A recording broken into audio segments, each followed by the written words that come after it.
I never thought my life would intersect with the words billionaire CEO, not in any real way. Not until a sweltering afternoon when I was hiding on the company roof, nursing a cheap deli sandwich. The rooftop of the 32-story Sterling Financial Tower was supposed to be off-limits, but for the past 3 years, it had been my only sanctuary. I said it's impossible. A woman's ice-cold voice cut through the air from around the corner. I froze mid-chew. Peering through a gap in the ventilation units, I saw a slender, commanding figure. A sharp, shoulder-length black bob, a perfectly tailored navy blue suit. Even from behind, I knew who it was. Stella Hayes, the CEO of our company. Stella, don't be stubborn.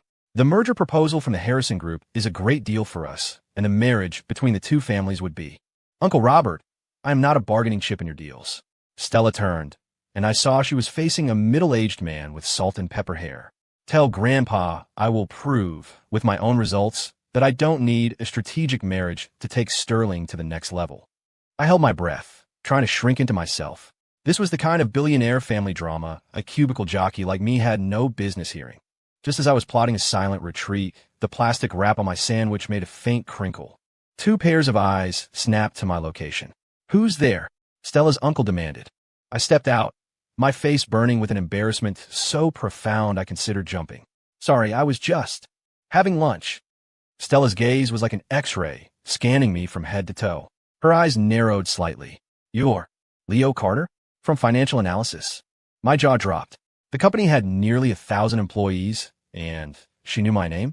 Come with me, she said curtly, then turned back to her uncle. This conversation is over. 5 minutes later, I was perched on the edge of a leather sofa in the CEO's office, my palms sweating. Stella stood with her back to me, looking out the floor-to-ceiling window. The sunlight traced the elegant line of her profile, but made her expression impossible to read. Leo Carter, 28 years old, graduated from NYU with a degree in finance. Been with the company for 3 years. Performance is slightly above average. Your mother is ill, requires long-term care. Current salary, around $80,000 a year. You're in debt. Quite a bit of it, I imagine. My fists clenched. Ms. Hayes, have you been investigating me? She finally turned, a humorless smile touching her lips. I need a husband. What? More accurately, a contract marriage for a term of 2 years. She walked to her desk, pulled a file from a drawer, and slid it across the polished surface toward me. Sign this, and a $500,000 advance will be in your account by the end of the day. When we divorce in 2 years, you'll get another $1 million. My hands trembled as I opened the file. The terms were brutally clear. A marriage in name only, no interference in each other's lives, automatically dissolved after 2 years. Why me? I heard my own voice, dry and hoarse. Because you're ordinary enough, you have no complicated background, and most importantly, she looked me straight in the eye, you need the money. A tightness seized my chest. She was right. I was still $400,000 short for my mother's next round of experimental treatments, and I'd already borrowed from everyone I knew. 2 years. Why 2 years? Stella walked over to a bookshelf and picked up a silver picture frame, her thumb stroking the glass. In 2 years, he'll be back. In the photo, a young man in a white Oxford shirt had his arm around a college-age Stella, both of them beaming. I suddenly understood. Have you made your decision? She put the frame down, her voice returning to its cool, professional tone. I picked up the pen and signed my name on the last page. The sound of the nib scratching against the paper felt like the death knell of my ordinary life. The wedding was more extravagant than I could have ever imagined. The Hayes family had constructed a pristine white pavilion on the grounds of their Connecticut estate. The guest list a who's who of the rich and powerful. I stood there in an ill-fitting, obscenely expensive tuxedo, feeling like a clown who had wandered into a royal court. Is that the guy Stella Hayes married? I heard he's just some analyst from her company, from a poor family. He must be in it for the Hayes family money. The whispers followed me everywhere. Stella clung to my arm, a perfect smile plastered on her face, but her nails dug into my skin. Ignore them, she murmured, while nodding graciously to a woman dripping in diamonds. Remember your role. After the ceremony, in a quiet corner, she released my arm as if dropping a prop she no longer needed. Starting today, you'll move into my townhouse. Your bedroom and study are on the first floor. She handed me a key card. Every Sunday evening is family dinner. Attendance is mandatory. Otherwise, we stay out of each other's way. I nodded, then a thought struck me. The man in the picture. Stella's eyes turned to ice. That doesn't concern you. She turned to leave, the train of her wedding gown sweeping over my shoes. Remember, Leo, This is just a transaction. That night, a text from my bank confirmed a wire transfer of $500,000. Outside, the engine of Stella's Porsche roared as she sped away from the townhouse, destination unknown. I stood before the massive living room window, staring at my own blurry reflection. $1.5 million, 2 years of my life, and a woman who would never love me. This was the future I had chosen. On moving day, I arrived with a single suitcase. Stella's townhouse was in a luxury development on the Upper East Side, a sleek, 3-story modern building with a meticulously manicured garden. When my Uber pulled up to the gate, the security guard's eyes scanned me up and down 3 times. "Deliveries go around back," he said, jutting his chin. I tightened my grip on the suitcase handle. "I'm a resident." The guard skeptically took the key card I offered and swiped it. When a screen flashed, "Hayes Residence, Leo Carter," his expression soured as if he'd swallowed a bug. "My apologies, Mr. Carter." He bowed a full 90 degrees. "Do you need assistance with your luggage?" I shook my head and dragged my suitcase toward the building I was supposed to call home for the next 2 years. The wheels clattered over the cobblestone path, mimicking the nervous rhythm of my heart. Stella wasn't home. The housekeeper, Mrs. Gable, a stern-faced woman in her 50s, gave me the tour. My bedroom was on the first floor, absurdly spacious, with an en-suite bathroom and a small study. The furniture was minimalist, all shades of gray and white, as cold and impersonal as a hotel showroom. "Ms. Hayes has instructed that you may use all common areas except for the 3rd floor," Mrs. Gable said, handing me a printed list of house rules. "The dining room is on the 2nd floor. Breakfast is from 7 to 8. Lunch is not served. Dinner is from 6 to 7. Ms. Hayes does not like to be kept waiting." I nodded, folding the paper and sticking it in my pocket. Rule number 3 read, "Do not enter the other party's bedroom without permission." "Ms. Hayes has a business dinner tonight and will not be home for dinner," Mrs. Gable added. "Will you be dining now?" "No, that's okay. Thank you." I managed a weak smile. "I'd like to unpack first." Once Mrs. Gable left, I collapsed onto the ridiculously expensive bed and let out a long breath. On the nightstand sat a brand-new laptop and a smartphone, with a note beside them. "For work-related contact. S." I picked up the phone. There was only one contact saved, Stella Hayes. As the sky outside darkened, I opened my suitcase. Inside, besides a few changes of clothes, were my mother's medical records and prescriptions. I tucked them carefully into the nightstand drawer, then took out my only family photo, taken at the beach the year before my dad died, and placed it on the nightstand. "Dad, I think I'm about to do something crazy," I whispered to the photo, my finger tracing over my father's faded smile. I couldn't sleep that night. At 2 in the morning, I crept out of bed, hoping to find some water in the kitchen. The 2nd floor was eerily silent. My bare feet on the marble floor sent a chill right up my spine. As I passed the main study, a sliver of light escaped from under the door. On impulse, I stopped and gently pushed the door open a crack.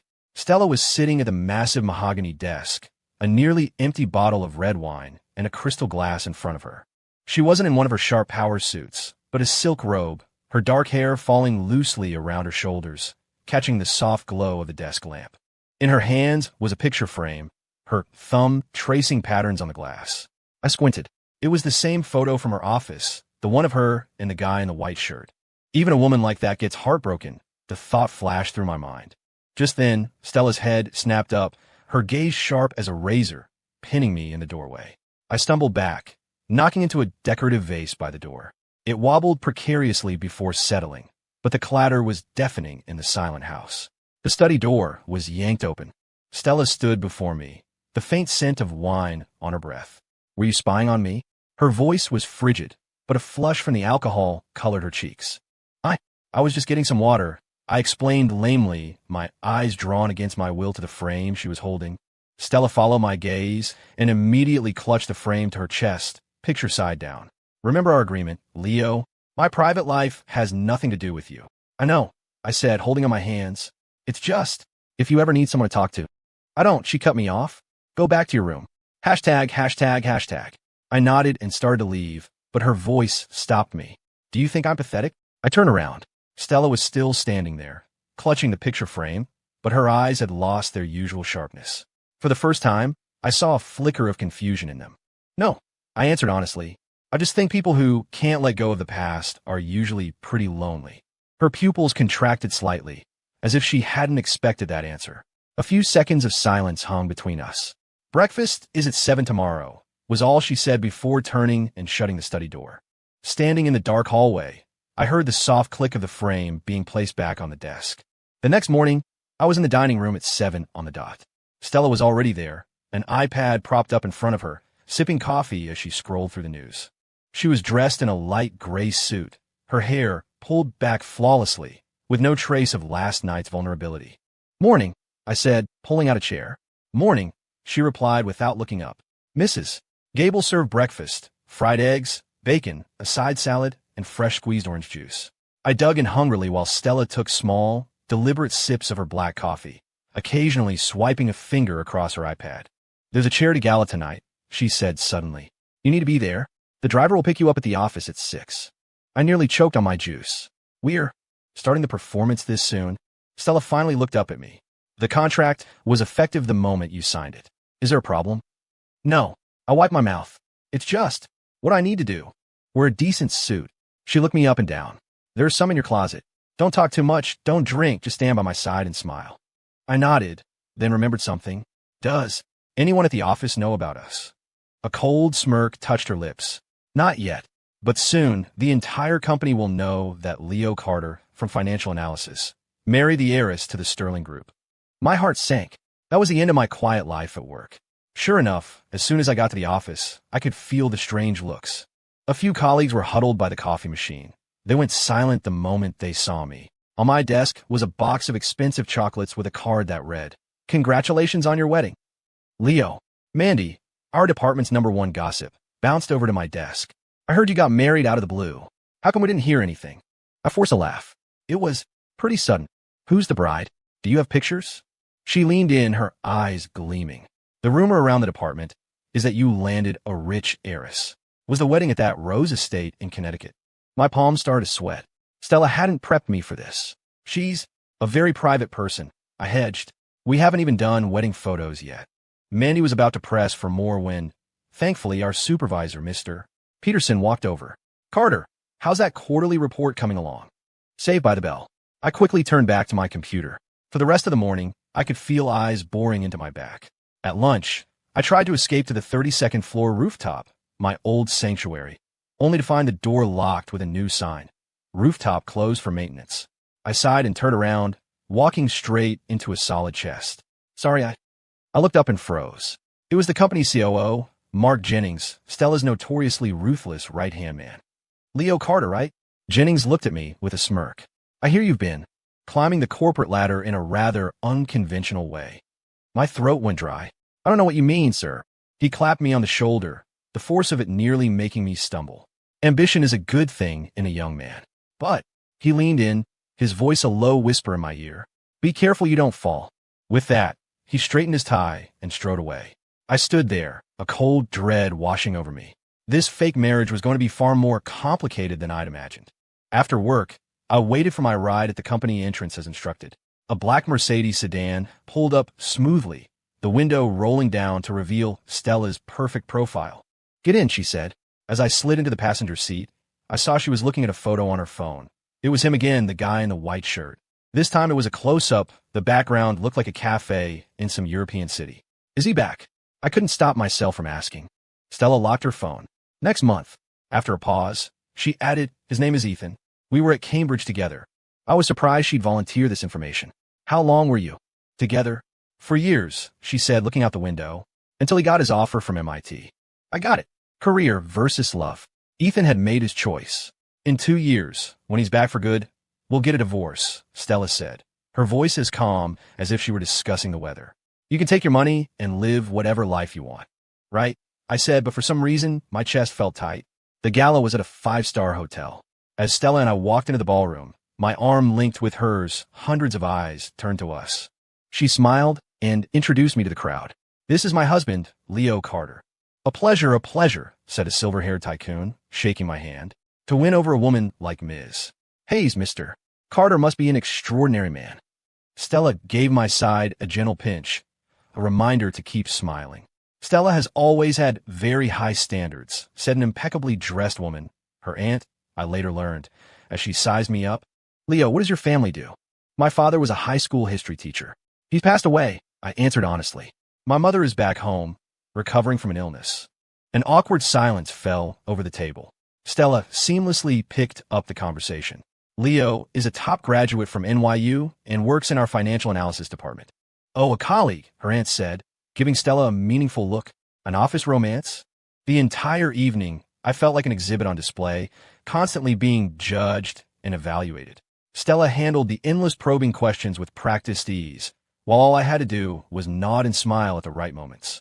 But by the fifth time I was asked how I managed to land a girl like Stella Hayes, my smile felt cemented to my face. I'm going to use the restroom, I murmured to Stella. In the bathroom mirror, my face was flushed. I splashed cold water on it and took a few deep breaths. So this was my life for the next 2 years, a sparrow trapped in a golden cage. On my way back to the ballroom, I heard Stella's voice from the terrace. It's just a temporary arrangement. We'll divorce in 2 years. I stopped, hiding behind a curtain. You think your grandfather will agree to that? It was Mark Jennings' voice. The contract is signed, Stella said with a cold laugh. Besides, he cares more about the company's stock price than my happiness. And this Leo Carter, is he reliable? He's ordinary enough and desperate enough for the money. Stella's voice held that familiar, detached tone. He won't cause any trouble. I slipped back toward the restroom and waited a few minutes before re-emerging. In the car on the way home, Stella closed her eyes to rest while I stared at the blur of neon lights flashing past the window. You did well tonight, she said suddenly, just before we got out of the car, especially with my aunt's questions. I managed a weak smile. Thanks for the review. Tomorrow there's a business lunch. You'll need to. Stella, it was the first time I had ever interrupted her. I need to know, what is our relationship at the office? She raised an eyebrow. What do you mean? Mark Jennings implied that I was marrying up, I said, choosing my words carefully. If we're going to do this for 2 years, I need to know the boundaries. Stella considered this for a moment. At the office, we are a supervisor and a subordinate. In private settings, we act according to the contract. She paused. As for the gossip, you'll get used to it. That night, before I fell asleep, I heard the sound of a piano from the 3rd floor. Stella was playing a sad, haunting melody. I stood at the foot of the stairs for a long time, listening until the music stopped, followed by a sigh so faint I almost missed it. The next morning at breakfast, Stella looked exhausted, with dark circles under her eyes. Didn't sleep well? I asked, passing her glass of honey water. She took the glass, our fingers brushing for a fraction of a second before she pulled her hand away. None of your business. Beautiful woman, terrible temper, the thought flashed through my mind. Stella's head snapped up, her eyes suddenly sharp and terrifying. What did you just say? She demanded. I blinked. I didn't say anything. She stared at me, her gaze so intense it felt like she was trying to read my mind. After a few seconds, she shook her head. I must be hearing things. She quickly drank the honey water and stood up to leave. I'm working late tonight. Won't be home for dinner. I watched her go, completely bewildered. It wasn't until Mrs. Gable came to clear the table that I noticed Stella had left her phone. I picked it up, intending to take it to her, when the screen lit up with a message preview. Flight for the 5th of next month is booked. Can't wait to see you, my starlight. The lock screen wallpaper was a photo of her and Ethan at Cambridge, their youthful smiles stinging my eyes. I put the phone down, a terrible realization dawning on me. In this sham of a marriage, the only person who was going to get hurt was the idiot who actually started to feel something. 17 minutes past 3 in the morning, I was jolted awake by a sharp, insistent knock on my door. Leo, get up. Stella's voice came through the door, calm, but with an edge of command that was impossible to ignore. I stumbled out of bed and opened the door to find her already fully dressed in a dark blue blazer over a silk blouse, her hair immaculately styled. But the shadows under her eyes were unmistakable. What's wrong? I asked, rubbing the sleep from my eyes. An emergency at the office. I need you to come with me now. She turned and headed for the door. 5 minutes. Meet me in the garage. Before I could respond, the sound of her heels was already fading down the hall. I threw on some clothes, grabbed my blazer, and bolted downstairs. The motion sensor lights in the garage flickered on, revealing Stella already in the driver's seat of her Porsche, the engine humming. What the hell is going on? I asked, buckling my seatbelt as the car shot out of the garage like an arrow. Stella's knuckles were white on the steering wheel. 2 hours ago, we got a message from the overseas branch. There's been a major issue with our joint venture in Southeast Asia. The local government suddenly announced a new policy, and the entire project could face a full review or even termination. I frowned. Is this about that poor development project? Her head whipped around to look at me. How did you know? Mark Jennings mentioned it in last week's departmental meeting. I said vaguely, when in reality, I had spent my own time researching every major project Sterling had undertaken in the last 2 years. What's the estimated loss? Stella's lips pressed into a thin line. Initial estimates are at least 8 figures. The car flew down to empty streets. My mind raced, pulling up the project files I had reviewed. A poor project. Southeast Asia. A sudden policy change. Could a competitor be behind this? I muttered to myself. Stella shot me a sideways glance.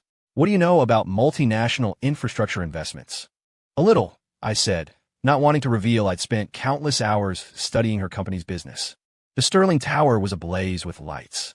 In the elevator at 4 in the morning, with just the two of us, the faint scent of her perfume felt amplified in the enclosed space. I stole a glance at her profile. Her jaw was tight, her eyelashes casting tiny shadows under the overhead lights. The 32nd floor conference room was already filled with senior executives, the atmosphere so heavy you could cut it with a knife. Mark Jennings was at the front, explaining the crisis, and he did a visible double-take when he saw me walk in behind Stella. And this is, one of the executives I didn't recognize asked with a frown. My husband, Leo Carter, Stella said flatly. He's for financial analysis. He might offer a different perspective. A ripple of murmurs went through the room.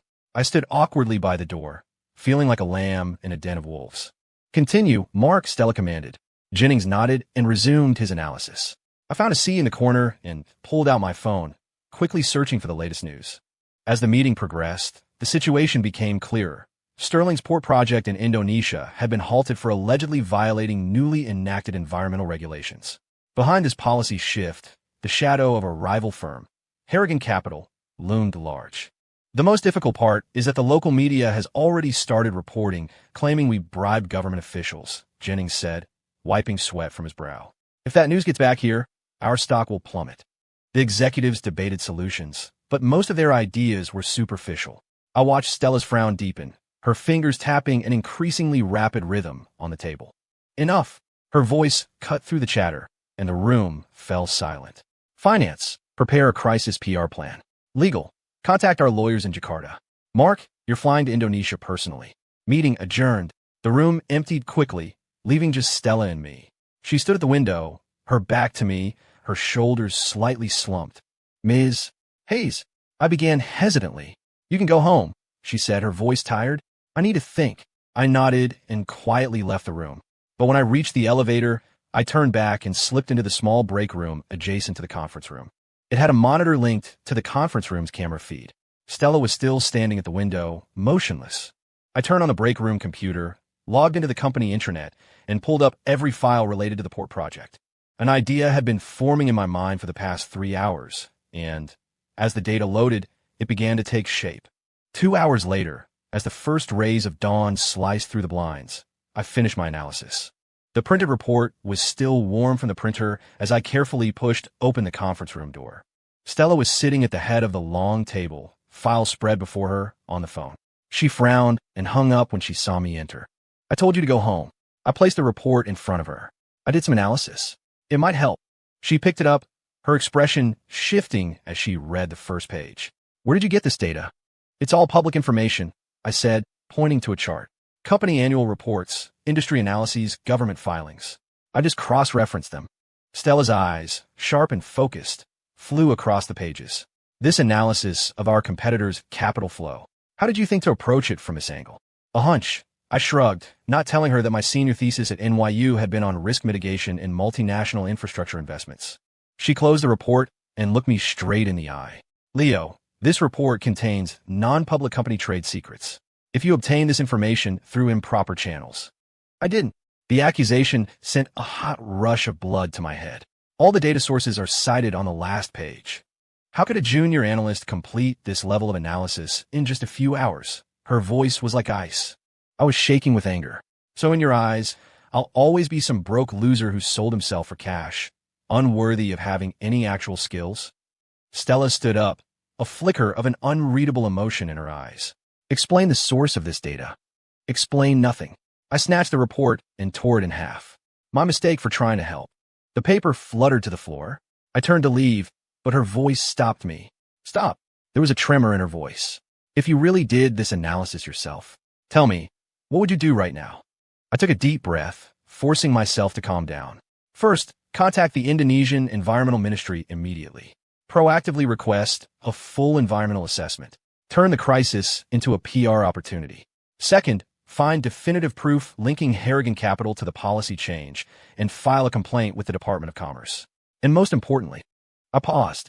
Restructure the investment path through our Singapore subsidiary to bypass the new policy restrictions. The room was dead silent.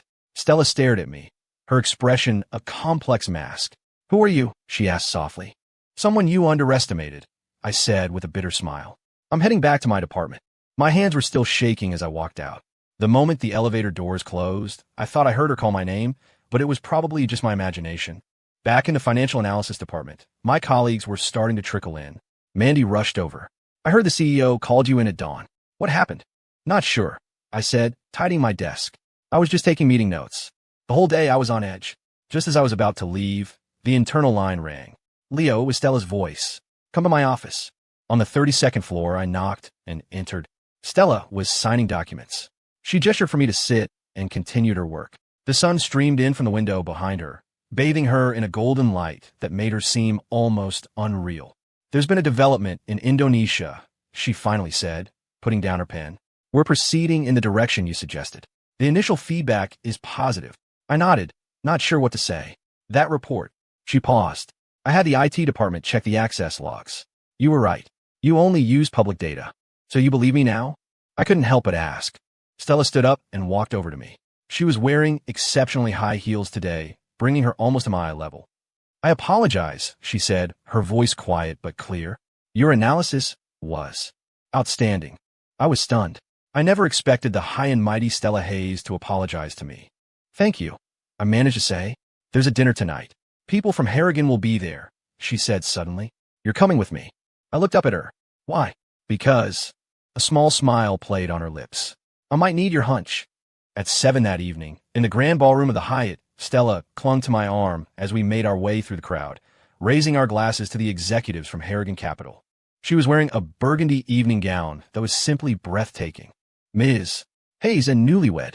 We're all so envious," said Harrigan's Mr. Thompson, his smile slick but his eyes as cold as a snake's.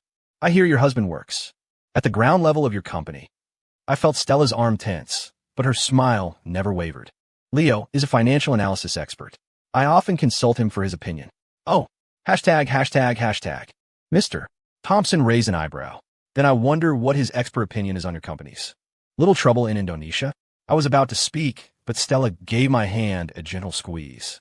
Just then, a series of strange observations clicked into place in my head. Thompson had a tan line on his left ring finger where a wedding band should be, but it was missing. His tie clip was a limited edition from a hyper-exclusive golf club. And most importantly, he kept subconsciously touching his right pocket, where he was likely keeping a phone that might just contain the information we needed. "Leo," Stella's voice pulled me back. "Mr. Thompson asked you a question." "Apologies," I said, raising my glass with a smile. "I was just thinking, Mr. Thompson seems so knowledgeable about Indonesian policy. You must get out there to play golf quite often. I hear the course at Nirwana Bali is magnificent." Thompson's expression froze for a split second. "How did you know I play golf?" "Your tie clip?" I gestured. "Augusta National, limited edition. There are less than 100 in the world." He let out a hearty laugh, but his eyes had changed. A sharp eye. "Come, let's have a drink." He handed me a glass of whiskey, and it looked potent. I was about to take it, but Stella stepped in front of me. "My husband is a lightweight. I'll drink on his behalf." Thompson wouldn't let it go. "Come on, Ms. Hayes, don't be a bad sport." Just as the atmosphere tensed, I took the glass and downed it in one go. A burning sensation seared its way from my throat to my stomach. Good whiskey. Several rounds later, my head was spinning. Stella used the excuse that I'd had too much to drink, and we left early. In the car, I leaned against the window, the world tilting around me. "What you did back there?" Stella started, then stopped. "How did you think to bring up golf?" "I guess," I mumbled, my eyes closed. "His tie clip. Pocket. Phone." Stella slammed on the brakes, screeching the car to a halt on the side of the road. I opened my eyes to see her staring at me, her gaze piercing. "Were you just thinking that Thompson might have a phone in his pocket with the information we need?" she asked, her words slow and deliberate. I was instantly sober. Did I say that out loud? No. Her expression was a complex mix of shock and something else. But I heard it. Our eyes met, and a strange current crackled in the air between us. At that moment, my phone buzzed. It was a text from my supervisor. All hands meeting tomorrow at 9 a.m. to discuss the Indonesia crisis response. Looks like your advice worked, Stella said, starting the car again. The board has decided to adopt your strategy. I didn't know what to say, so I stayed silent. The car moved back into the flow of traffic, but something between us had fundamentally changed. When we got home, I stumbled toward my room but was stopped by Stella's voice. Leo. She stood on the stairs, her back to me. Thank you for your help today. I looked up in surprise, but she was already heading up the stairs, leaving behind a faint trail of perfume and a single, almost inaudible word. Good night. That night, I had a strange dream. Stella was standing in a thick fog, holding out her hand to me. But when I reached for it, she transformed into Ethan, who laughed coldly and said, "Time's up. Give me back what's mine." I woke with a jolt as dawn was breaking. On my nightstand was a glass of honey water and 2 aspirin with a note tucked underneath. You have a day off today? S. I picked up the glass. The water was the perfect temperature. Outside, the first ray of sunlight pierced through the clouds, glinting off the small, sharp signature. 3 straight days of rain had left the entire city drenched and humid. I stood in the kitchen, stirring a pot of simmering chicken noodle soup, watching the blurred city lights through the rain-streaked window. Mrs. Gable stood nearby, a rare look of concern on her face. Ms. Hayes never gets sick, she whispered, as if afraid of being overheard. I've worked here for 10 years, and this is the first time I've ever seen her with a fever. The soup bubbled, its savory aroma filling the kitchen. I turned down the heat, just as my mother had taught me. Has she taken any medicine? I asked. Mrs. Gable shook her head. Ms. Hayes hates medicine. Says it makes her mind fuzzy. I sighed and ladled the soup into a thermos. I'll take it up to her. The 3rd floor is off, Mrs. Gable started, but I was already on the stairs. I hesitated for a moment outside Stella's bedroom door before knocking. No response. I knocked again, a little louder. Come in. A voice, weak and barely audible, answered. I pushed the door open and was hit by a wave of heat. Her room was simpler than I'd imagined.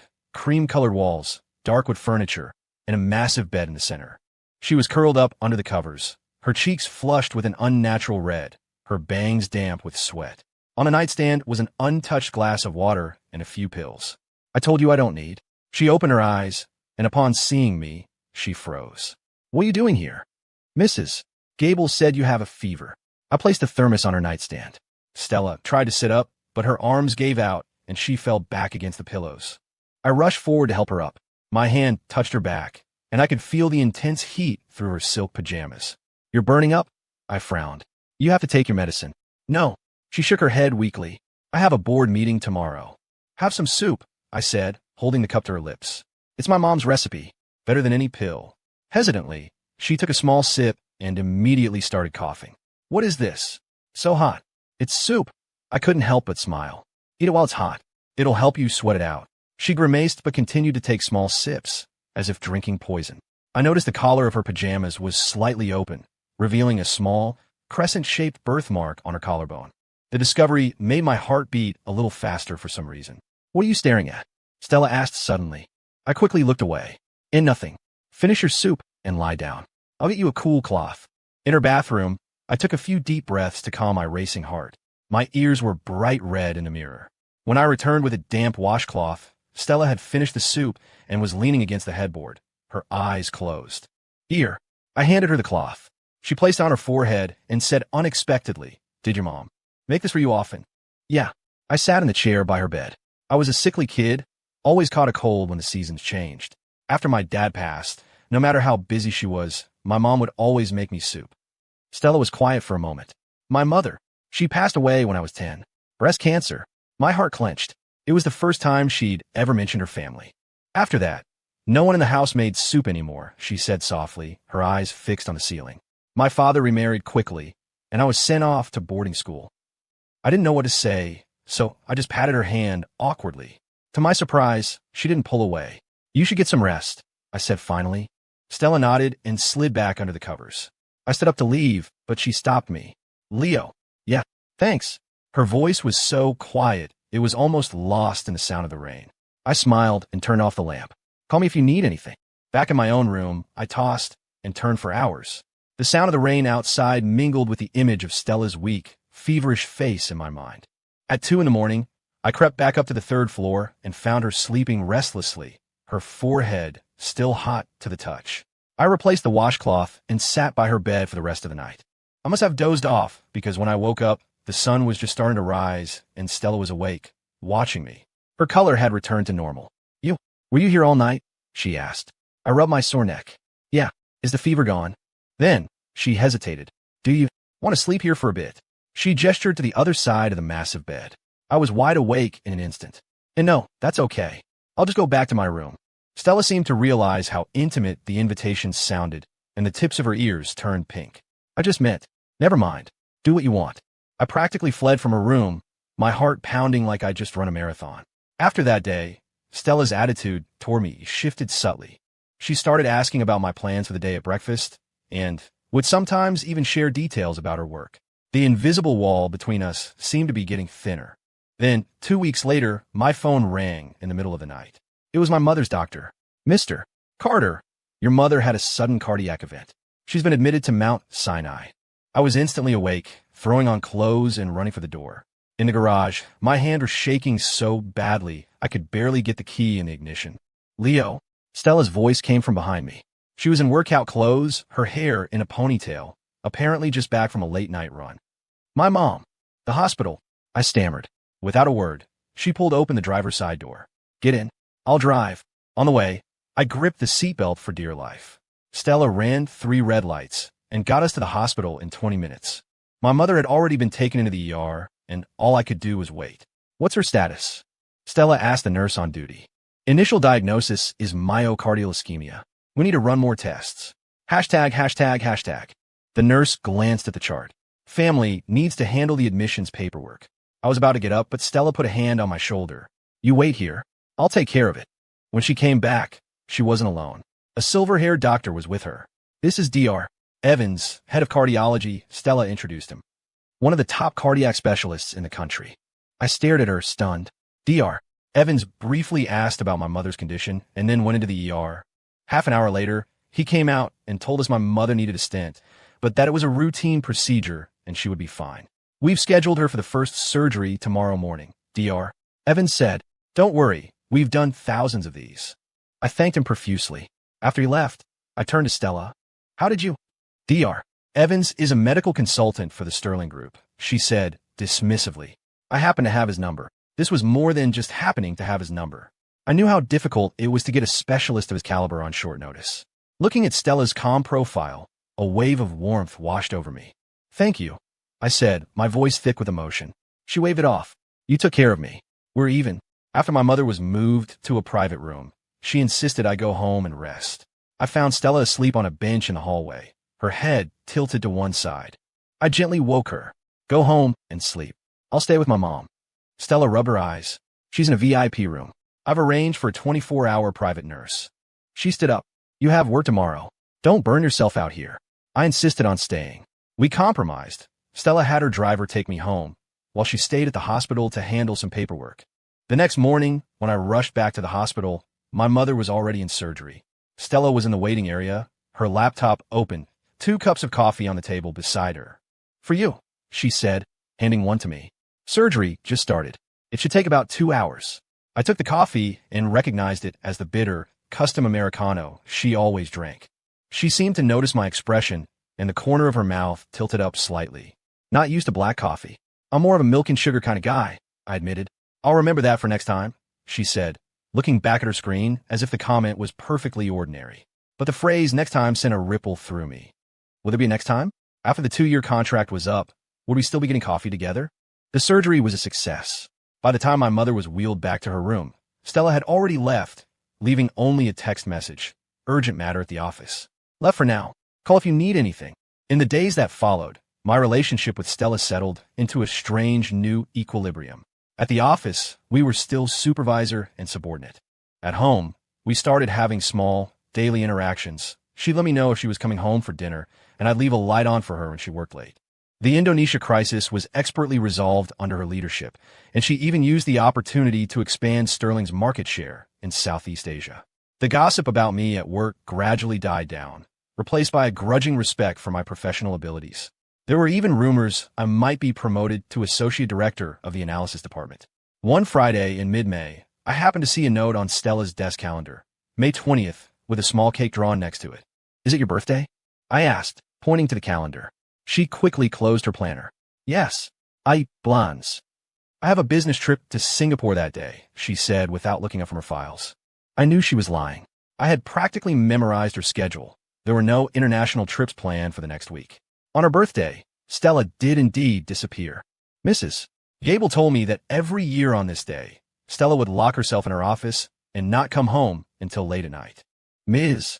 Hayes hasn't celebrated her birthday since her mother passed away. Mrs. Gable sighed.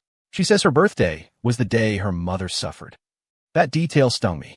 At 8 o'clock that evening, I showed up at the Sterling Tower with a small cake. The security guards recognized me and let me pass. On the 32nd floor, only the CEO's office was lit. I knocked, but there was no answer. Pushing the door open gently, I saw Stella sitting by the window, a picture frame in her hands. Hearing me, she quickly shoved the frame into a drawer. "What are you doing here?" Her voice was a little rough. "Happy birthday," I said, holding up the cake box. "Even though you told me you were in Singapore." Stella narrowed her eyes. "Were you spying on me?" "Didn't have to," I said, walking to her desk. "There are no plane tickets on your desk. Your passport is still in a drawer at home. And—" I pointed to her feet. "No one wears those on a business trip." She looked down at her fluffy bunny slippers, a pair I had bought last month and left outside her bedroom door one day, and shook her head with a helpless sigh. "What flavor is the cake?" "Red velvet," I said, opening the box. "Mrs. Gable said it was your favorite when you were a kid." Stella froze. "She told you that?" "I'm pretty good at gathering intelligence," I said, lighting the single candle. "Make a wish." She stared at the flickering flame, her expression complex. "It's been a long time since anyone celebrated my birthday." "Well, now someone has," I said softly. "Quick, make a wish before the candle burns out." Stella closed her eyes, her lips moving silently, and then blew out the candle. For a split second, I thought I saw the glint of tears in her eyes. "What did you wish for?" I asked. "It won't come true if I tell you," she said, picking up the plastic knife to cut the cake. "But, thank you." We shared the small cake. When Stella took the first bite, her eyes lit up. "It tastes just like the one my mom used to buy. I searched online for ages to find this bakery. I couldn't help but boast. The owner is a sweet old lady from the South, uses a family recipe." Stella suddenly put down her fork. "Why are you doing all this?" This. The soup, the cake, the slippers." She looked me straight in the eye. "None of this is in the contract." I was at a loss for words. "Why?" "Because I liked the way her nose crinkled when she drank the soup. Because I wanted to see her wear the slippers I bought. Because I cared about her. Chalk it up to roommately kindness." I finally said. Stella didn't seem satisfied with that answer, but didn't press the issue. We finished the cake in silence. The only sound in the vast office was our forks scraping against the paper plate. "I'll drive you home," she said, standing up. "No need, I drove," I said, standing as well. "Are you staying here to work?" She shook her head. "Actually, I was about to head home too." We walked to the elevator together. The Sterling Tower was eerily quiet at night, the hum of the elevator descending unusually loud. "Leo," Stella said suddenly as we passed the 10th floor, "did you know? The range in which I can hear your thoughts seems to be expanding." My heart skipped a beat. "What do you mean?" "At first, it was only when we were very close. Now, I can sometimes pick things up from across the floor," she said, staring at the elevator buttons. "Especially when you're feeling something strongly. So, what can you hear right now?" I asked nervously. She turned to face me, her eyes exceptionally bright under the elevator lights. "You're thinking." I hope she likes the cake. I let out a breath of relief. She hadn't heard the deeper thoughts. "That ability must be pretty convenient," I tried to joke. "Sometimes," she said softly, "like in negotiations, I can hear their real bottom line." The elevator reached the ground floor. We walked side by side to the parking garage, the early summer breeze warm against our skin. "What do you want for breakfast tomorrow?" Stella asked unexpectedly. "I can have Mrs. Gable make it." The simple, domestic question warmed my chest. We were starting to have a normal. "A bacon, egg, and cheese?" I said, half joking. She actually considered it. "There's a great bodega near the office. I'll have the driver pick one up." "Wait, you're seriously going to give me a bacon, egg, and cheese?" I was incredulous. Does the great Stella Hayes even know what one of those is? Stella shot me a look. I'm not that detached from reality. We looked at each other and smiled. In that moment, the contract, the deadline, Ethan, they all seemed distant and unimportant. Back home, I lay in bed replaying the night's events. Stella's moist eyes as she blew out the candle, her satisfied expression as she ate the cake, and her line in the elevator. I'm not that detached from reality. These fragments spun in my head. My phone buzzed. It was a text from Stella. Forgot to mention, for next week's board meeting, I need you to prepare an analysis report on the Southeast Asian market. I replied, no problem. Any specific requirements? Use the same method you did for the Indonesia project. She texted back, then added another message. The old fossils on the board need a good shock. I smiled. 6 months ago, who would have thought the Ice Queen CEO Stella Hayes would send me a text like that? Just as I was about to put my phone down, another message came through. The cake was delicious. Thank you. Those 5 simple words made my chest tighten. I stared at the ceiling, a terrifying realization dawning on me. My feelings for Stella Hayes had already gone far beyond the scope of our contract. And what was even more terrifying, she could hear my thoughts. How much longer could I keep this secret? On Saturday morning, I was sitting in the garden reading the Wall Street Journal when the doorbell rang. Mrs. Gable answered it, and a moment later, the crisp sound of high heels on stone was followed by a girl's bright, cheerful laughter. I looked up to see a young woman in her early 20s striding toward me, dressed head to toe in designer athleisure, her auburn hair in a high ponytail. Her eyes were large and bright, and she bore a slight resemblance to Stella, but with a much livelier spirit. You must be my cousin-in-law, she said, plopping down in the chair opposite me without invitation and sizing me up. A little cuter than your picture. I closed my magazine. And you are? Chloe, Stella's cousin. She grabbed the glass of orange juice on my table and took a sip. Just got back from London. Came to see the legendary husband. Mrs. Gable brought out a tray of snacks, looking a bit nervous. Miss Chloe Ms. Hayes is at the gym. She said she wouldn't be back until noon. I know. That's why I came while she was out, Chloe said with a sly wink. I wanted to have a private chat with my cousin-in-law. A chill went down my spine. This seemingly innocent girl had a shrewd, appraising look in her eyes. My cousin Stella has never dated anyone, and then suddenly she gets married. The whole family is dying of curiosity, Chloe said, propping her chin on her hand. Especially about you. You don't seem like her type at all. Oh, and what is her type? I asked, trying to sound casual. Someone like Ethan, of course, Chloe blurted out, then clamped a hand over her mouth as if she'd let a secret slip. Oops, she hasn't told you about Ethan, has she? My heart felt like it was being squeezed by an invisible hand, but I kept my expression neutral. She's mentioned him. They met at Cambridge. Chloe's eyes lit up, and she leaned closer. What else did she say? Not much, I said, brushing it off. You just got back from London? What did you study? Chloe pouted, clearly annoyed by my change of subject. Finance. But I'm not interested in that stuff. I want to be a fashion influencer. She suddenly grabbed my wrist. Nice watch. Patek Philippe? Did Stella get it for you? I pull my hand back. It's a knockoff. A good one, though. Liar. Chloe's eyes widened. This is obviously a matching set with Stella's. I saw it at the boutique last month. I was stunned. Stella had indeed left this watch on my nightstand a month ago, saying it was for professional appearances, but I never imagined it was a matching couple's watch. You two are so cute together, Chloe said meaningfully. Stella used to hate all that matchy-matchy stuff. Just as I was fumbling for a response, Stella's voice cut in from behind us. Chloe, what are you doing here? I turned to see Stella standing at the edge of the garden in her workout clothes, a sheen of sweat on her forehead. She did not look pleased. Stella. Chloe jumped up and tried to hug her. I missed you. Stella sidestepped the hug. Do your parents know you're here? She asked coldly. They're in Switzerland, so I'm free. Chloe chirped. Your husband is super nice. He even gave me snacks. Stella's sharp gaze landed on me. I gave a helpless shrug.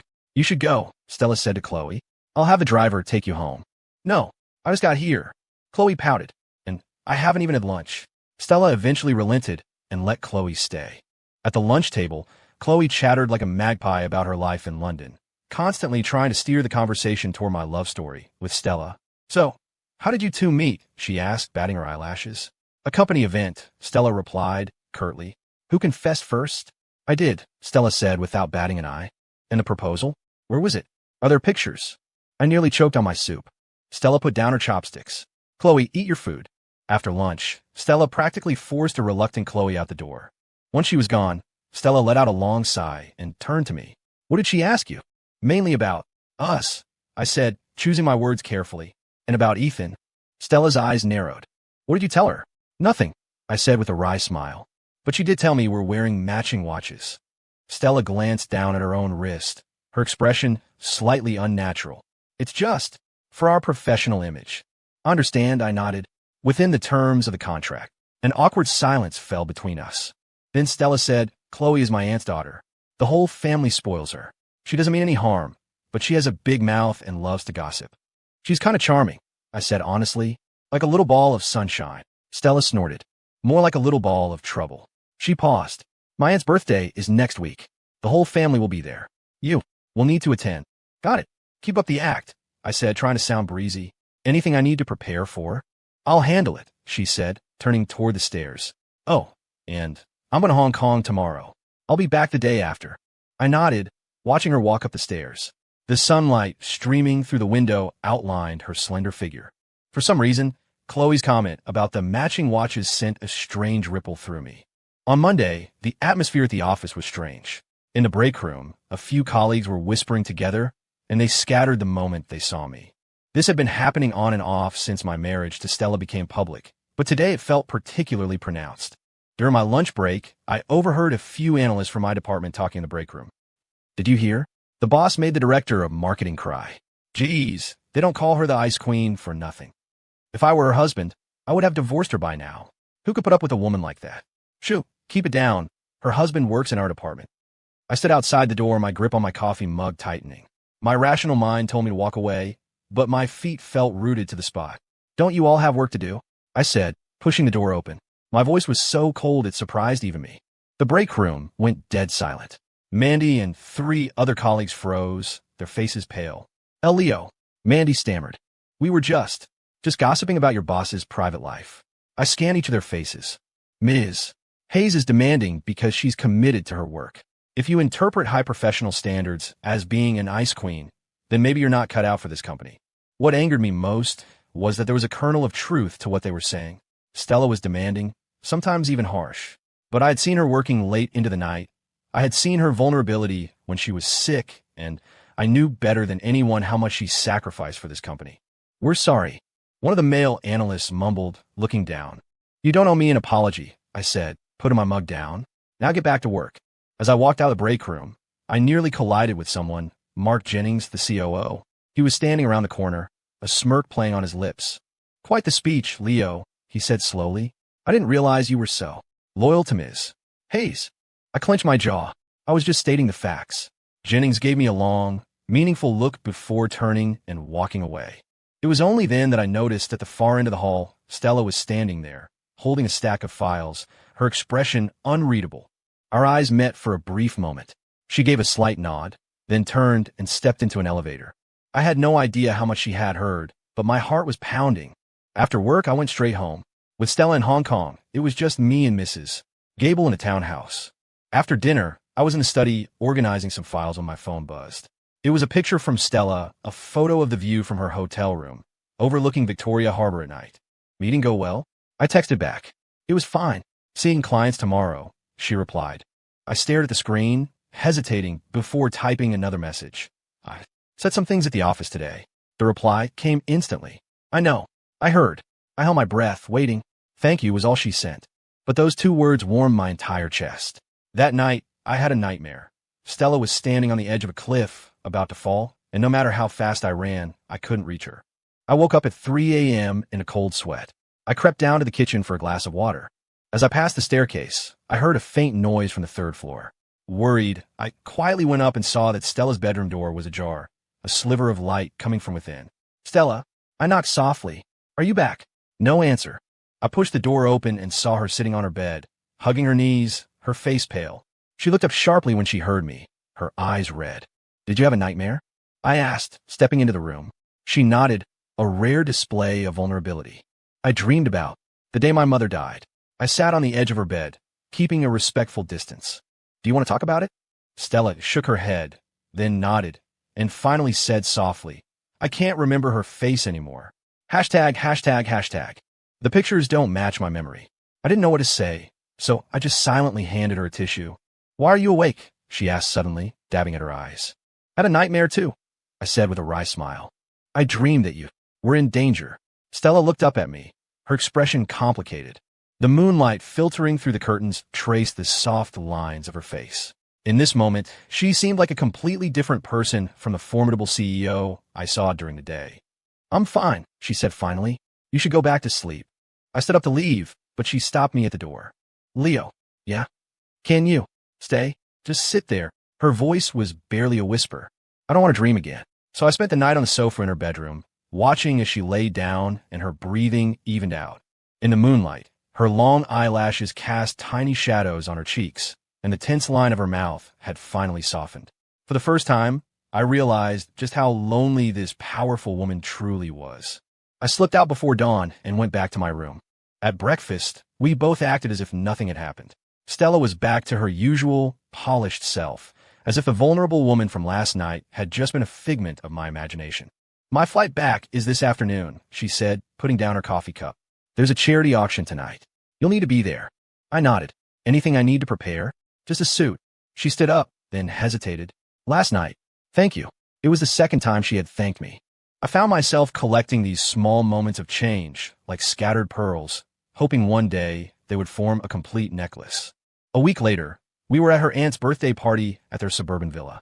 I stood nervously in front of the mirror, dressed in the custom suit Stella had prepared for me. This was my first time facing the entire Hayes clan as her husband. Don't be nervous, Stella said, appearing in the mirror behind me. She was wearing a stunning dark green gown, her hair swept up elegantly. Just follow my lead. At the party, the eyes of the Hayes relatives were like spotlights on me. Stella held my arm, smiling, but would occasionally pinch me as a reminder to watch what I said. So, this is Stella's husband? A bejeweled woman asked, holding my hand in a firm grip. A handsome young man. What do you do for a living? He's in the financial analysis department at my company, Stella answered for me. He just helped us resolve the crisis with our Indonesia project. I looked at her in surprise. I hadn't expected her to bring up my work achievements. Oh, the woman raised an eyebrow. Quite capable, then. He's all right, Stella's Uncle Robert said, walking over with a cold sneer. I heard you publicly defended Stella at the office. Very courageous. I kept my smile in place. I was just stating the facts. Leo is brilliant, Stella said suddenly, her voice so clear that several people turned to look. The board is considering promoting him to associate director. It was the first time I had ever heard her praise me in front of her family. Her uncle huffed and walked away, and I felt Stella's grip on my hand tighten. Halfway through the party, Chloe pulled me into a corner. Cousin-in-law, I have major news. What is it? I asked warily. Ethan is back in the country early, she said excitedly. He contacted me yesterday, asking how Stella was doing. It felt like a punch to the gut, but I forced myself to remain calm. Oh, really? When does he get here? Next Wednesday. Chloe winked. He told me not to tell Stella. He wants to surprise her. I nodded mechanically, my mind blank. Ethan was coming back. The implications were crystal clear. On the way home, Stella seemed to notice my silence. Tired? A little. I managed to smile. Your aunt is very nice. She's the only one in the family who genuinely cares about me, Stella said, looking out the window. After my mother passed, she was the only one who visited regularly. I thought about what Chloe had said, debating whether to tell Stella, but I kept my mouth shut. It was her private life, and according to our contract, I had no right to interfere. That night, I tossed and turned in bed. Ethan was coming back. Our 2-year contract was only 6 months in, but Stella would probably terminate it early. I should have been happy. I'd get my money early and be free. But the thought of leaving Stella, of leaving this townhouse that had started to feel like home, left a heavy ache in my chest. My phone vibrated. It was a text from Stella. You asleep? Not yet, I replied. I can hear you tossing and turning. She texted back. There's warm milk in the fridge. It helps with sleep. I stared at the message for a long time. She could hear me tossing and turning. Her bedroom was on the 3rd floor. Mine was on the 1st. Unless she was nearby. I quietly opened my door. The hallway was dark, but in the moonlight, I could just make out a figure at the turn of the stairs. It was Stella, in her robe. The moment she saw me, she spun around and started walking quickly up the stairs. Stella, I called out. She stopped but didn't turn around. What is it? Why? Were you downstairs? Getting water, she said curtly, then added, just passing by. A few seconds of silence passed between us. Ethan's coming back, I said suddenly. Stella spun around. Who told you? Chloe, I said, looking her straight in the eye. Next Wednesday. Her expression was unreadable in the moonlight. I see. If you want to terminate the contract early. I understand, I said, the words feeling like stones in my mouth. Stella gave me a long, hard look, then turned and left, leaving me with only, go to sleep. It's late. I went back to my room and stared at the ceiling until dawn. In one corner of my mind, I was already packing my bags, preparing to leave. But another voice was asking, if she doesn't ask you to stay, does that mean that after all these months, you were nothing more than a tool to her? And I didn't know which answer was more painful. The day before Ethan was due to return, I took a half day off. Stella was on a business trip to Hong Kong, so I had the townhouse to myself. I opened my closet and started to pack. I had arrived with a single suitcase, but now I had so much stuff, suits, shirts, ties that Stella had bought for me, and of course, the matching couple's watch. I folded each item carefully and placed it in a box. When I took off the watch, the metal band left a faint mark on my wrist, like an invisible chain. My phone buzzed. It was a text from Stella. Ethan has asked to meet me at Aria tomorrow at 7. What do you think I should wear? I stared at the screen, a lump forming in my throat. Ever since I told her about Ethan's return last week, our relationship had become strange. She was no longer cold to me. Instead, she started asking for my opinion on what to wear, what gift to bring, even what to talk about. It was as if I were just a friend, genuinely wishing her well on her reunion with her long-lost love. My fingers hovered over the screen for a long time before I finally replied, the navy blue dress. It brings out the color of your eyes. Okay, she texted back instantly. Do you think I should tell him about our contract marriage? The question was a knife to the heart. I took a deep breath, trying to be objective. Probably not. It involves company business and it might complicate things between you two. Good point, she replied. By the way, I won't be home for dinner tomorrow. I know, I typed slowly. I hope you too. Had a good time. I put my phone down and continued packing. The contract was for 2 years, but if Stella and Ethan got back together, she would likely end it early. I needed to be ready. In my desk drawer, I found a stack of receipts, the wire transfers I'd sent to my mother's doctor every time Stella paid me my salary. There's also a photo, the only one of me and Stella together, from the company's annual gala last month. The photographer had asked the groom to kiss the bride's cheek. Stella had reluctantly agreed, but her body was as stiff as a board. In the photo, my lips are barely touching her cheek, and her eyes are wide, like a startled deer. I tucked the photo into my wallet. In the back of the drawer, I found a small box containing a pair of sapphire cufflinks. I had bought them in an antique shop after Stella's birthday, thinking the color matched her eyes, but I had never worked up the courage to give them to her. There was no reason to now. I closed the drawer just as I heard the garage door open. Stella was back.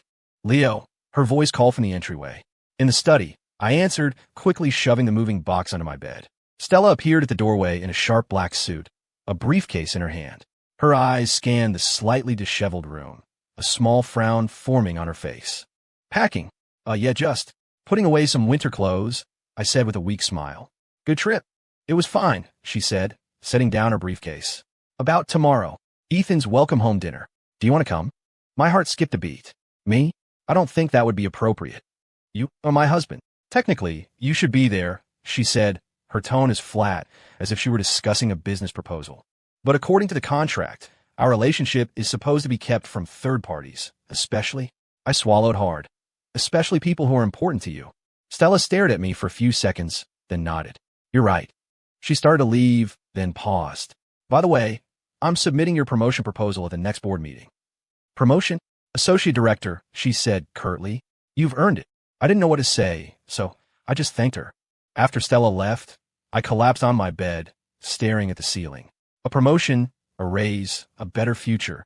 These were all benefits outside the scope of our contract. Was this her way of compensating me? The next morning, Stella slept in until 8, a rare occurrence. She came downstairs with faint dark circles under her eyes. She had clearly not slept well. Nervous? I asked, handing her a cup of coffee. She took the cup, her fingers cold. A little. After a pause, she added, It's been 7 years. I didn't know what to say, so I just ate my breakfast in silence. Stella had taken the day off and spent the entire day preparing for her date, getting her hair done, a manicure, try-on outfits. I hid in my study, working remotely to avoid her. At 4 o'clock, I heard her moving around upstairs. At 5:30, she came down wearing the navy blue dress. Her hair was swept up in an elegant chignon, revealing the graceful line of her neck. Diamond studs sparkled at her earlobes, making her skin look like porcelain.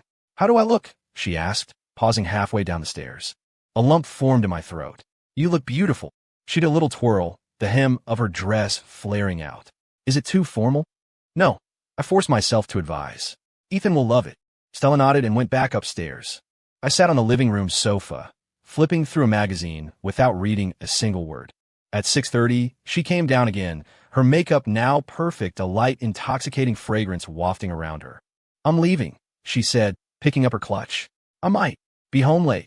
Okay, I said, standing up. Have fun. The moment the door closed, all the strength drained out of me, and I collapsed back on the sofa. Mrs. Gable came over, a look of sympathy in her eyes. Should I prepare dinner for you, Mr. Carter? No, thank you, I said with a weak smile. I think I'll go for a walk. I wandered aimlessly through the dusky streets. Aria, the restaurant, was on the other side of town, but I subconsciously avoided that direction anyway. I passed a movie theater, the marquee advertising a romantic comedy. The poster showed the leading man and woman embracing, and I was suddenly reminded of the gala I had attended with Stella 6 months ago, when she had introduced me to everyone as my husband. Back then, I had no idea I would fall this hard. My phone vibrated. It was a text from my mother. Son, the doctor says I can be discharged. I called her immediately. Her voice sounded much stronger. It's all thanks to that specialist Stella found for me. The surgery was a huge success. That's great, Mom, I said, trying to sound cheerful. I'll come see you this weekend. Bring Stella with you, my mother said excitedly. I haven't had a chance to properly thank her. I mumbled a non-committal reply and hung up. Bring Stella to see my mother? Now, when her contract was about to be terminated early, the idea was absurd. I found myself in front of a bar. After a moment's hesitation, I went inside. I ordered a whiskey and sat in a corner, watching the ice melt in the amber liquid. All by yourself? A woman's voice asked. I looked up to see a woman in heavy makeup standing beside me. I shook my head. I'm waiting for someone. She took the hint and left. I drained my glass, the burning sensation searing my throat. The bartender asked if I wanted another. I shook my head, paid my tab, and left. It was 11 when I got home. The townhouse was dark, except for a small lamp left on in the entryway. Stella wasn't back yet. I sat in the living room to wait and ended up falling asleep on the sofa. I was woken by a gentle shake. Leo, wake up. I opened my eyes to see Stella standing over me. She had changed into pajamas, her hair was down, and she smelled faintly of alcohol. What time is it? I asked, rubbing my eyes. 1 in the morning, she said, sitting on the armchair opposite me. Why were you sleeping out here? I must have dozed off, I said, sitting up. How was your date? Stella was silent for a moment. It was fine. He hasn't changed much. That's good, I replied mechanically. He asked a lot of questions about the company, she said thoughtfully, especially about the Southeast Asia project. I frowned. Trade secrets? Not exactly, she said, shaking her head. He just seemed very interested. My gut told me something was wrong, but I didn't say anything. Stella looked tired and confused, not overjoyed to be reunited with an old flame. Do you want some tea? I asked, getting up. To help with the alcohol. She nodded. Thank you. In the kitchen, as I boiled water, my mind raced. Why was Ethan asking about company projects? Was it genuine concern, or did he have another motive? The thought that Stella might get hurt made my chest tighten. When I returned to the living room with the tea, Stella was curled up on the sofa, looking like a lost child. I handed her the mug. She cupped it in her hands, her face softened by the rising steam. He asked me to start over with him, she said suddenly. My fingers dug into my palms. I forced myself to remain calm. What do you think? I don't know, she said softly. It's been 7 years. People change. You could spend more time together, I said, the words feeling like gravel in my mouth. See how it goes. Stella looked up at me, her expression unreadable. Is that what you really think? Of course, I squeezed out a smile. As long as you're happy. She stared at me for a long time, then nodded. Thank you. Good night. I watched her disappear up the stairs, then let out a long, shaky breath. That conversation had been torture, and I had played the part of the supportive husband perfectly. No one would ever know that every word of blessing had felt like a knife twisting in my heart. Over the next 2 weeks, Stella met with Ethan frequently, for dinner, for weekend trips. Each time, she would ask my advice on what to wear, and when she got back, she would give me a brief summary of their conversation. And I, like a dutiful consultant, would offer suggestions and analyze Ethan's words and actions. On the surface, we were getting along better than ever. But only I knew that every time she went out on a date, I would sit in my study, staring at that photo from the company gala. And what was worse, I started following the news about Ethan. He was a high-flying executive at a major investment bank, a frequent face in the financial pages, a handsome, wealthy, eligible bachelor. On Friday night, Stella went out on another date. I was home alone when I got an emergency call from the office. There was a problem with the data from the Southeast Asia project. I drove to the office and worked until 9 to fix it. Walking out of the building, I impulsively opened the location sharing app on my phone. Stella and I shared our locations for security reasons. The map showed she was at the Ritz-Carlton, and had been there for 3 hours. My heart sank. I put my phone away and decided to walk home, hoping the night air would clear my head of the ugly images. As I turned a corner, I froze. In front of a high-end Japanese restaurant, Ethan was deep in conversation with another man. The man looked familiar. I squinted, and my blood ran cold. It was Mr. Thompson from Harrigan Capital, our biggest competitor. They were talking animatedly, and at the end of their conversation, they shook hands. I quickly ducked behind a pillar and took a picture with my phone. Harrigan and Sterling were sworn enemies. For Ethan, Stella's old flame, to be meeting with Thompson in private was a massive red flag. Back home, I stared at the photo, torn. Should I tell Stella? What if there was a reasonable explanation? If I made accusations without proof, I would just look like a jealous fool. And if she really loved Ethan, would she even believe me? Stella got home at 1 in the morning. I was in the living room, pretending to read some documents. She looked tired but calm, not like someone who had just been intimate with another person. Still awake? She asked. Just finishing up some work? I said, closing my laptop. Good date. It was fine, she said, taking off her coat. Ethan mentioned he wants to join Sterling to head up our international business development. My heart hammered against my ribs. He said that. Yeah. He said he's tired of investment banking and wants to settle down, Stella said thoughtfully. What do you think? I chose my words carefully. International business involved a lot of confidential information. It would have to be someone you trust completely. I know, she sighed. I told him I needed to think about it. Oh, Stella said suddenly. Ethan's birthday is next Wednesday. I'm thinking of throwing a small party for him here at the townhouse. Just a few friends. You should come. A lump formed in my throat. Okay. Could you help me plan it? She asked. I'm not very good at this sort of thing. Of course, I said with a weak smile. What kind of theme are you thinking of? ####. Something simple and cozy, she mused.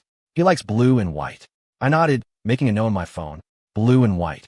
Like the ocean and the sky, or like Stella's eyes and the crisp shirt she often wore.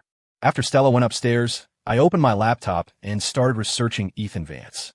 His public profile was pristine, top schools, elite investment bank, no red flags. But my gut told me something was wrong. The next day, under the pretext of shopping for party supplies, I went to an antique market. The shop where I had bought the sapphire cufflinks was still there, and the owner recognized me. Back to buy another gift for your wife? He asked with a smile. I shook my head. This time it's for a friend's birthday. Do you have anything suitable for a man? The owner showed me a few antique pocket watches. I chose a simple, elegant one. As I was paying, the owner leaned in conspiratorially. Did your wife like the sapphire cufflinks? I haven't given them to her yet, I said quietly. What a waste. Why hide away something so beautiful? The owner said, shaking his head. Life is short, young man. I left the shop with a wrapped gift, the owner's words echoing in my mind. Life is short. And here I was, personally pushing the woman I loved into another man's arms. On the day of the party, the townhouse was decorated in a blue and white theme. I had hired a professional caterer and even baked a lemon cake myself. I had seen Ethan mention on social media that he liked lemon. Stella was pleased with my arrangements. It was the first time I'd seen her genuinely smile in 2 weeks. She was wearing a sky blue dress, her hair down, looking softer than usual. You're amazing, she said, looking at the beautifully set dining table. How did you know I like this style? Observation, I said softly. Your office is decorated in blue and white. She paused, as if surprised that I would notice such a small detail. The guests began to arrive, mostly friends of Ethan's, along with a few of Stella's relatives. Chloe was there, excitedly pulling me aside for a photo. Cousin-in-law, you look so handsome today, she said loudly. Even more handsome than Ethan. I gave an awkward laugh, catching a glimpse of Stella and Ethan talking in a corner. He was dressed in a well-tailored navy suit, tall and handsome. The way he leaned in to listen to Stella was intimate and natural. They looked so perfect together, like a couple from a movie. Leo, Stella called me over. Let me properly introduce you. This is Ethan. A pleasure, I said, extending my hand. Ethan took my hand, his grip firm but not aggressive. I've heard so much about you from Stella. Thank you for taking care of her. The word stung. It was as if he were the family, and I was just the hired help. Of course, I said evenly. The party went smoothly. Ethan was charming and quickly became the center of attention. When he opened his gifts, he made a big show of admiring the pocket watch I had given him. An antique? This is too much, he said, looking surprised. Stella, your husband is too generous. Stella glanced at me, her expression unreadable. Leo is very thoughtful. When it was time to cut the cake, Chloe insisted that Ethan and Stella hold a knife together. Amid the applause, they stood side by side, looking for all the world like a real couple. I retreated to a corner and downed my drink, a fire burning in my throat. After the guests had left, I started cleaning up, telling Stella to see Ethan out. Through the kitchen window, I saw them saying goodbye in the front yard. Ethan leaned in and said something. Stella shook her head. Then he kissed her on the cheek, got in his car, and drove away. When Stella came back into the kitchen, I was wiping down the counter. The party was a success, I said. Ethan seems like a nice guy. He is, she said, leaning against the counter. He asked me to marry him. The cloth in my hand clenched into a tight ball. Congratulations. I didn't say yes, she said softly. I told him I needed time to think. I nodded and went back to wiping the already clean counter. Stella suddenly grabbed my hand, forcing me to stop. Leo, she said, looking me straight in the eye, if I decide to be with Ethan, what will you do? A lump formed in my throat. I'll follow the terms of the contract. If it's terminated early, I'll move out. Is that all? Her voice trembled slightly. What else is there? I said with a bitter smile. Wish you all the best. Stella let go of my hand and turned away. I heard her quick footsteps on the stairs, then the sound of her bedroom door closing. I stood alone in the empty kitchen, a single thought crystallizing in my mind. It was time to let go. Whether Ethan had ulterior motives or not, Stella had clearly made her choice. And I was just a temporary actor whose time on stage was over.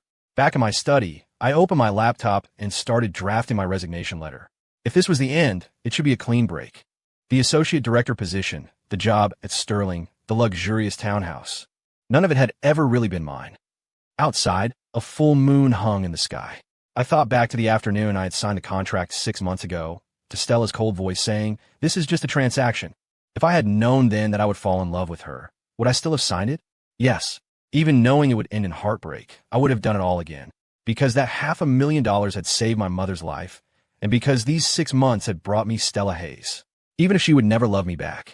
The video of Ethan's proposal went viral. I found out about it when I overheard my colleagues gossiping in the break room. In the video, Ethan was on one knee in a fancy restaurant, holding out a diamond ring, looking at Stella with adoration. The camera only captured Stella from behind. She seemed stunned, not responding immediately. I heard she said yes. What about her current husband? Should keep it down. I put down my coffee and walked back to my desk like a robot. The numbers on my screen blurred, a buzzing sound filling my ears. I knew this day was coming, but facing the reality of it still felt like having my heart squeezed in a vice. My phone vibrated. It was a text from Stella. Come home for dinner tonight. We need to talk. I stared at the message for a long time before replying with a single word. Okay. After work, I drove around the city for hours, not heading back to the townhouse until the sky was completely dark. The moment I walked in, I was greeted by the smell of food. Mrs. Gable had made my favorite sweet and sour pork ribs. There was even a bottle of red wine on the table.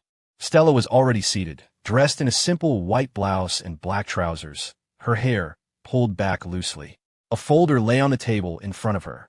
Her expression was calm, unreadable. Sit, she said, gesturing to the chair opposite her. I sat down slowly, my fingers drumming nervously on the table. Stella opened the wine and poured us each a glass. About Ethan today, she began. I saw the video. I interrupted. Congratulations. Stella frowned. I didn't say yes. I looked up sharply, not quite believing my ears. Why not? I need time to think, she said, taking a sip of wine. It involves a lot of things. I gripped my wine glass, my knuckles white. Like what? Like the company, like... She hesitated. Our contract. The contract can be terminated early, I said, my voice surprisingly steady. I can move out any time. Stella's eyes narrowed. Are you that eager to leave? It's not me who's eager to leave, I said with a bitter smile. It's you who has a better option. Ethan did make a very attractive offer, she said thoughtfully. He wants to join Sterling, to head up our international mergers and acquisitions. His connections on Wall Street would be very beneficial to the company. My chest tightened. Ethan wanted to join Sterling? The timing was too perfect. I thought of his secret meeting with Thompson. I was on the verge of blurting it out, but I held back. Without concrete proof, it would just sound like slander. Have you done a background check on it? I asked carefully. Of course, Stella raised an eyebrow. His resume is flawless.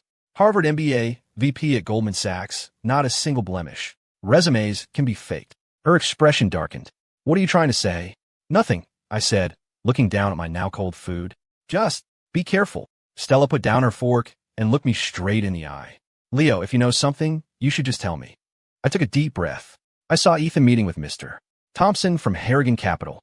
2 weeks ago, at the Japanese restaurant next to their headquarters. Stella's pupils contracted. Are you sure? I have a photo, I said, taking out my phone and showing it to her. It could have been a casual meeting, of course. Stella examined the photo, her expression growing colder by the second. Thompson is Harrigan's second-in-command, our biggest competitor. I know. Why didn't you tell me sooner? Her voice was tight with suppressed anger. I had no proof of what they were talking about, I said with a wry smile. Besides, would you have believed me? Stella was silent for a long time. Finally, she handed my phone back. I'll look into it. Thank you for telling me. We continued eating in a heavy, leaden silence. Mrs. Gable's delicious cooking tasted like ash in my mouth. About the contract, Stella said suddenly. We can end it early, I said, putting down my utensils. And I don't want the final $1 million payment. Stella looked up sharply. Why not? Hashtag. Because I can't take it, I said, looking her straight in the eye. I can't be haggling like a businessman when you've found someone you truly love. It's stipulated in the contract, she said coolly. The contract also says we're not to interfere in each other's private lives, I said with a bitter smile. I've already crossed that line. Stella stood up and walked to the floor-to-ceiling window. Her silhouette against the dark city looked incredibly lonely. If I decide to marry Ethan, she asked, her back to me, what are your plans? Go back home, probably, I said softly. Spend time with my mother. Maybe open a small shop, live a simple life. And give up your career? Your future? I shook my head. None of that matters anymore. Stella spun around, her eyes flashing with an emotion I couldn't decipher. What do you mean, it doesn't matter? Exactly what it sounds like, I said, standing up as well. Stella, let's end the contract. I'll move out tomorrow. No. The word was almost a shout, and it startled me. Why? I asked, confused. You have Ethan now. You don't need this fake marriage anymore. This isn't just about the marriage, she said, her hands braced on the dining table, her voice trembling. This is about the company. It's about... About what? I pressed. Stella took a deep breath. It's about my plan. What kind of plan requires me to keep playing your husband? I asked with a hollow laugh. Ethan won't agree to that. And what if I insist? She challenged, her eyes locked on mine. I shook my head. That's not fair. Not to you, not to him, and not to me. A suffocating silence filled the room. Outside, dark clouds were gathering, a low rumble of thunder in the distance. What do you really want, Leo? Stella finally asked, her voice low. Money? A position? You just have to name it. I want you to be happy. I cut her off. But I can't stand by and watch you be with someone else while pretending I don't care. Stella froze. Don't you get it? My voice started to shake. Waking up every morning knowing you're going out to see someone else that night. Every time you ask me what you should wear on a date. Every time I see news about the two of you. It's like a knife in my chest. Then why did you? Because I fell in love with you, Stella. The words finally burst out. Not as a fake husband in a contract, but for real. I'm in love with you. A flash of lightning split the night sky, followed by a deafening clap of thunder. Rain began to hammer against the windows. Stella stood rooted to the spot, her face pale, her lips trembling, utterly speechless. I know it's ridiculous, I said with a bitter laugh. A guy who signed a contract for money, daring to talk about love. But it's the truth. And that's why I have to leave. With that, I turned and walked towards the stairs. Stella didn't try to stop me. She didn't move at all. She just stood there, a statue against the storm lashing at the windows. In my room, I packed my things mechanically. There wasn't much to pack. I had arrived with one suitcase, but I was leaving with so many memories. I took off the couple's watch and left on a nightstand, taking only my mother's photo and the sapphire cufflinks I had never given her. The rain intensified, drumming on the roof and windows, a perfect echo of the storm inside me. As I dragged my suitcase downstairs, I saw that Stella was still standing in the same spot, motionless. I'm leaving, I said softly. I wish you all the happiness. She didn't answer, didn't even look at me. I ran out into the downpour and threw my suitcase into my car. Soaked to the bone, I sat in the driver's seat. In the rearview mirror, I saw Stella finally move. She walked to the window and pressed her hand against the glass, watching me drive away. As I pulled out of the gated community, my mother called. Son, the forecast says there's a big storm tonight. Remember to close your windows. I will, I said, choking back a sob. Mom, I'm coming to see you tomorrow. With Stella, my mother asked excitedly. I'm making all her favorite dishes. No, just me. My mother sensed something was wrong. Did you two have a fight? No, I said, wiping my face, unsure if it was rain or tears. We just have some things to sort out. After I hung up, I pulled over to the side of the road and rested my head on the steering wheel, gasping for air. My heart ached, as if it were being torn in two. I took out the sapphire cufflinks. They glinted in the streetlight, a cold, hard blue, just like the eyes of the woman who had ruined me. My phone rang again. It was Stella. I stared at the screen for a long time, but didn't answer. A few minutes later, a text came through. Come back. We need to talk. I shook my head and turned off my phone. Going back now would only make things more complicated. I needed time to cool off, and she needed space to think. I drove through the rain to a small motel near the office. The room was shabby and smelled of mildew, a world away from Stella's townhouse. But right now, the contrast was almost a comfort. This was my world, ordinary, real, without false hope. After a hot shower, I lay in bed, staring at the ceiling. My phone vibrated again. It was Chloe, cousin-in-law. What happened with you and Stella? She just called me asking all sorts of weird questions about Ethan. I hesitated before replying. It's nothing. She's probably just being cautious. No way. Chloe texted back instantly. She was digging for details, even asked about his ex-girlfriends. And she made me promise not to tell anyone. I sat up, my heart pounding. Stella was investigating Ethan? Was it because of what I had told her? Just as I was about to reply, a call came through from an unknown number. I answered it. Leo. It was Mark Jennings' voice. I hear you've moved out of the Hayes residence. A chill went down my spine. How do you know that, Mr. Jennings? There are no secrets in this town, he chuckled. The boss just ordered a full background check on Ethan Vance, with a special focus on his ties to Harrigan Capital. I imagine you had something to do with that. I didn't answer. Jennings continued, whatever is going on between you two, I thought you should know. Vance is meeting with Thompson tonight at a private club. How do you know? I have my sources, Jennings said meaningfully. I've sent the address to your phone, whether you tell Ms. Hayes or not. That's up to you. He hung up, and a text with an address arrived a moment later. I stared at it, torn. If I told Stella, would she think I was just trying to sabotage her relationship? If I didn't, and Ethan was really up to something? Finally, I called her. It rang for a long time before she picked up, her voice hoarse. Leo, Ethan is meeting Thompson tonight at the Emerald Club, I said, getting straight to the point. Mark Jennings told me. I can't verify it, but I thought you should know. There was a long silence on the other end. Why would Jennings tell you that? I don't know, I said honestly. Maybe. He thought you would believe me. Another silence. Where are you? She asked suddenly. A motel. Which one? I gave her the address, then said, but that's not important. What's important is Ethan. I'll send someone check it out. She cut me off. Are you? Okay. The question was so unexpected it left me speechless. I'm fine, I said finally. Don't worry about me. Just focus on dealing with Ethan. Leo, she started, but then just sighed. Be safe.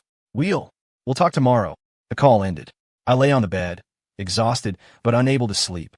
The storm outside raged on, just like the turmoil inside me. What did she mean? She'd send someone to check it out. Who? Would she go herself? Was she in danger? At 2 a.m, my phone buzzed again. It was a video from Stella. I opened it and saw a clip of Ethan and Thompson in a private room. I couldn't hear what they were saying, but I could clearly see them exchanging a folder. Another text followed immediately.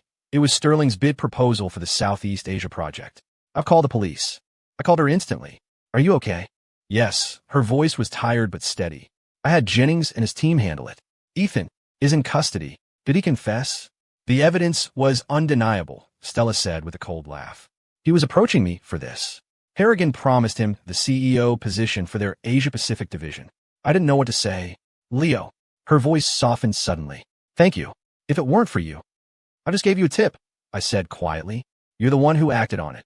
There was a long silence on the other end, so long I thought the call had dropped. Stella started, then stopped. Never mind. We'll talk tomorrow. You, get some rest. The call ended. I stare at my phone, my mind racing. Ethan was arrested. Stella was safe. I should have been relieved. But what did she mean by we'll talk tomorrow? Talk about terminating the contract? About whether I should stay or go? The rain finally started to let up. I drifted off to sleep, my dreams filled with the image of Stella standing at a rain-streaked window. The next morning, I was woken by a knock at the door. It was a hotel employee holding a designer garment bag. Mr. Carter, this is for you. I took the bag. Inside was a freshly pressed suit, a shirt, and even a tie and shoes, all items from my wardrobe at the townhouse. On top was a note. My office, 9 a.m. I glanced at the clock. It was already 8. I rushed to get ready and took a cab to the office, my heart pounding the entire way, wondering what was waiting for me. There were police cars and a crowd of reporters in front of the Sterling Tower. I slipped in through a side entrance. In the elevator, I couldn't stop fiddling with my tie, my palms slick with sweat. The 32nd floor was unusually quiet. Stella's assistant saw me and looked relieved. Mr. Carter, Ms. Hayes is waiting for you. I took a deep breath and pushed open the door to the CEO's office. Stella was standing by the window, her back to me. The morning sun bathed her in light, outlining her slender figure. At the sound of the door, she turned around slowly, and I froze. She was wearing the same navy blue suit she had worn the day I first met her on the roof, her hair pulled back immaculately. But it was her eyes that shocked me. They were red and swollen, as if she had been crying all night. The ever-composed, untouchable Stella Hayes had been crying. Sit, she said, her voice hoarse, gesturing to the sofa. I didn't move. Are you? Okay. Ethan has confessed to everything, she said, getting straight to business. He was approaching me to steal trade secrets. The police found more documents in his apartment. I nodded, unsure what to say. I owe you an apology, Stella said, looking me straight in the eye. If you hadn't warned me, the consequences would have been catastrophic. I just did what anyone would have done. No, she said, shaking her head. Most people would have stayed silent, especially given our situation. We looked at each other, an invisible current crackling in the air between us. About last night, she finally broached the subject. Forget it, I said with a bitter smile. It was just a heat-of-the-moment thing. Don't take it seriously. Stella's eyes narrowed. Are you saying you don't love me? My throat went dry. Look at me, Leo, she said, taking a step closer. If what you said last night was true, say it again. If it wasn't, we'll terminate the contract right now. You take your money and you walk. I clenched my fists, my nails digging into my palms. She was forcing my hand. Confess everything or leave forever. I love you. The words finally broke free. I don't know when it started. Maybe it was when you were sick, but still so stubborn. Maybe it was seeing you work late into the night. By the time I realized it, I was in too deep. A light flickered in Stella's eyes, but her expression remained serious. Do you know what loving me means? It means pain, I said with a wry laugh. Because you'll never love me back. And why are you so sure of that? Because of the contract. To hell with the contract. Stella swore, the sudden curse shocking me. If the contract was all I cared about, I wouldn't have spent all last night driving around in a storm looking for you. My eyes widened. What? Did you think those clothes just flew to your hotel? Her voice trembled.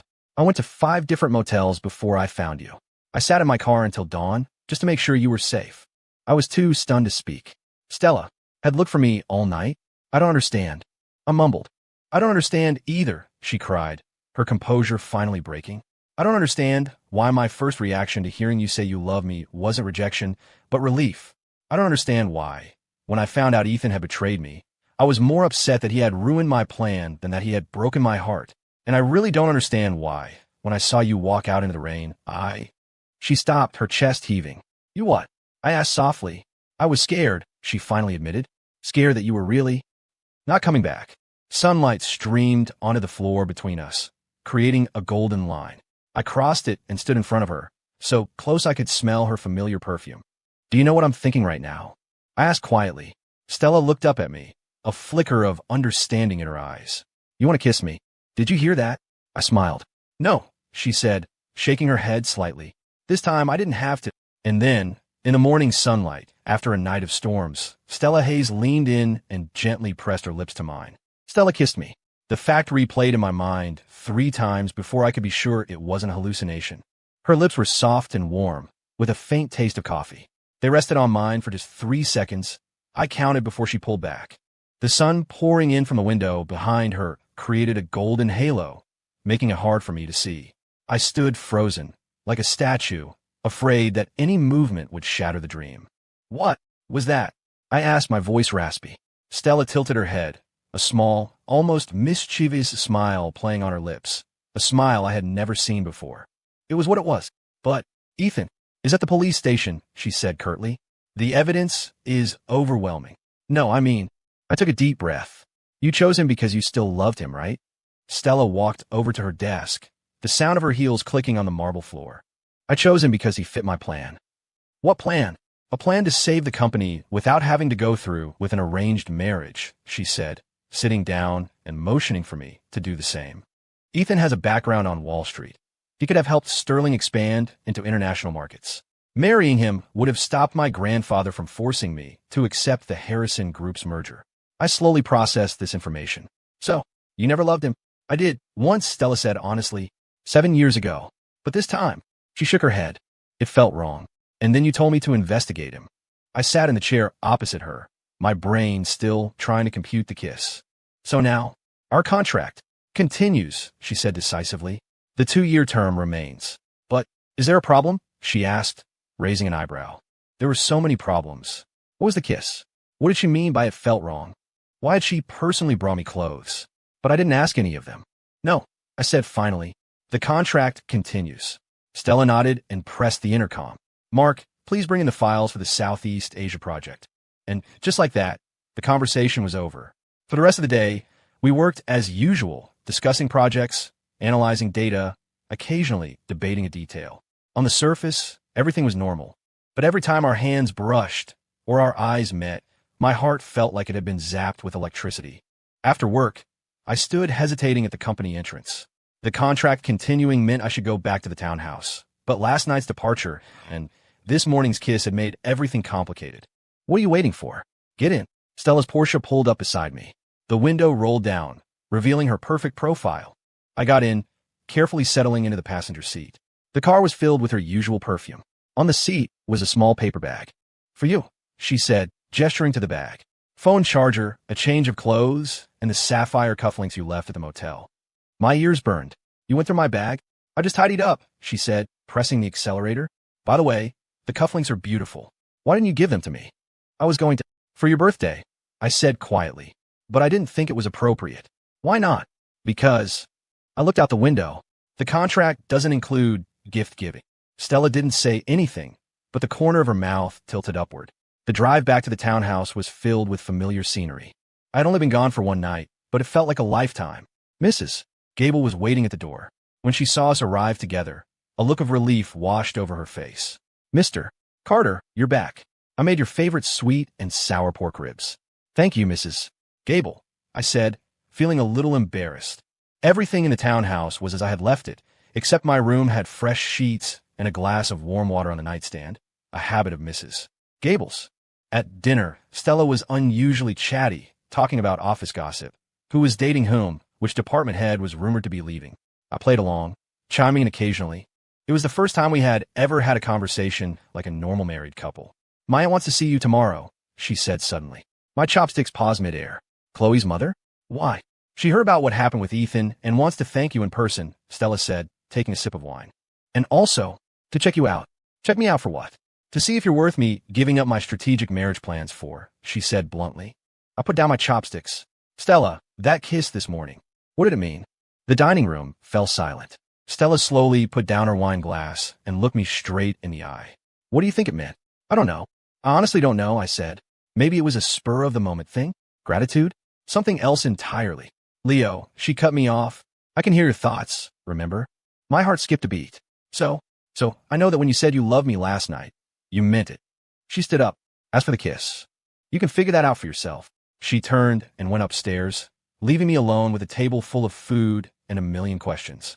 In the days that followed, we settled into a strange new rhythm. Stella never brought up the kiss again, but her actions changed in subtle ways. At breakfast, her hand would accidentally brush against mine. When we watched movies, she would sit a little closer on the sofa. One night, she even knocked on my door in her pajamas and asked if I wanted to watch a meteor shower with her. We sat on the balcony, sharing a blanket, watching the streaks of light across the sky. The faint scent of her shampoo filled the air, her shoulder pressing lightly against mine. Did you make a wish? I asked. She hummed. You? No, I said, shaking my head. What I want is already right here. Stella turned to look at me, her eyes sparkling in the starlight. I thought she was going to say something, but she just smiled and turned back to the sky. This hot and cold dynamic was both sweet and torturous. I started to wonder if the kiss really had just been an impulse, and her current warmth was just a product of gratitude or habit. In mid-June, the company was in the throes of its mid-year review. Stella was swamped, often working late into the night. I started helping her organize data and analyze reports, sometimes just moving my work in her office to keep her company. You don't have to do this, she said late one night, massaging her temples. I know, I said, handing her a mug of honey water. I want to. She took the mug, our fingers brushing. This time, she didn't pull her hand away immediately, letting the contact linger for an extra second. Thank you, she said softly. Just then, the office door was thrown open. Mark Jennings strode in, his face grim. Ms. Hayes, we have a problem. Stella snapped back into CEO mode. What is it? Someone is making a hostile move on our public shares. They've already acquired over 5%, Jennings said, handing her a file. It's an offshore company, but we've traced the ultimate beneficiary to the Harrison family. Stella's face darkened.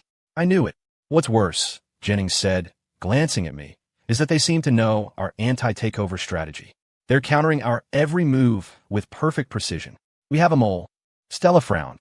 Jennings looked at me again, hesitating. Spit it out, Mark, Stella said coldly. The tech department found that someone logged into the core database from Leo's computer recently and accessed the shareholder structure in the anti-takeover proposal, Jennings finally said. I shot to my feet. That's impossible. Stella held up a hand, signaling for me to stay calm. What are the details? The login was at 2 a.m. last Wednesday. The IP address traces back to Leo's computer, Jennings said. The files accessed are the exact ones the other side is now targeting. Last Wednesday, I racked my brain. I was at home that night. I didn't work late. Is there security footage? Stella asked. Jennings shook his head. The cameras on that floor were down from maintenance. Silence descended on the office. I looked at Stella. Her expression was unreadable, her fingers tapping a slow rhythm on her desk. Stella, I said, using her first name. It wasn't me. She looked up, her gaze as sharp as a knife. I know. I was stunned. She believed me, just like that. Mr. Carter might not be aware, Jennings interjected, but his computer password is far too simple. It could have been easily cracked. I suggest a full investigation. I said, I know it wasn't him. Stella cut Jennings off. Now, I need you to do 3 things. She rattled off a series of commands. Jennings, though clearly disagreeing, took his orders and left. The two of us were alone again. You really believe me? I had to ask. Stella stood up and walked over to me. I can hear your thoughts, remember? But, no buts, she said, looking me straight in the eye. I know it wasn't you. A wave of warmth washed over me. I almost reached out to hug her, but she had already turned back to her desk. Now, we need to find a real mole. For the next 3 days, the office was on edge. The tech department was running diagnostics, security was beefed up, and I was put on a de facto suspension. Though Stella insisted she believed me, she had me cooperate with the investigation to appease the board. What was unseen is overwhelming. What do you have to say for yourself? I didn't do it, I said calmly. All of this so-called evidence has been fabricated. And who would go to such lengths to frame you? Her uncle sneered. I looked at Stella. She was impassive, her fingers tapping on the table. I don't know, I said honestly, but I'm willing to cooperate with any investigation. Investigation. Her uncle slammed his hand on the table. This is corporate espionage. We should call the police. The room erupted in chaos. I looked at Stella, hoping she would say something, but she just watched me silently, her expression unreadable.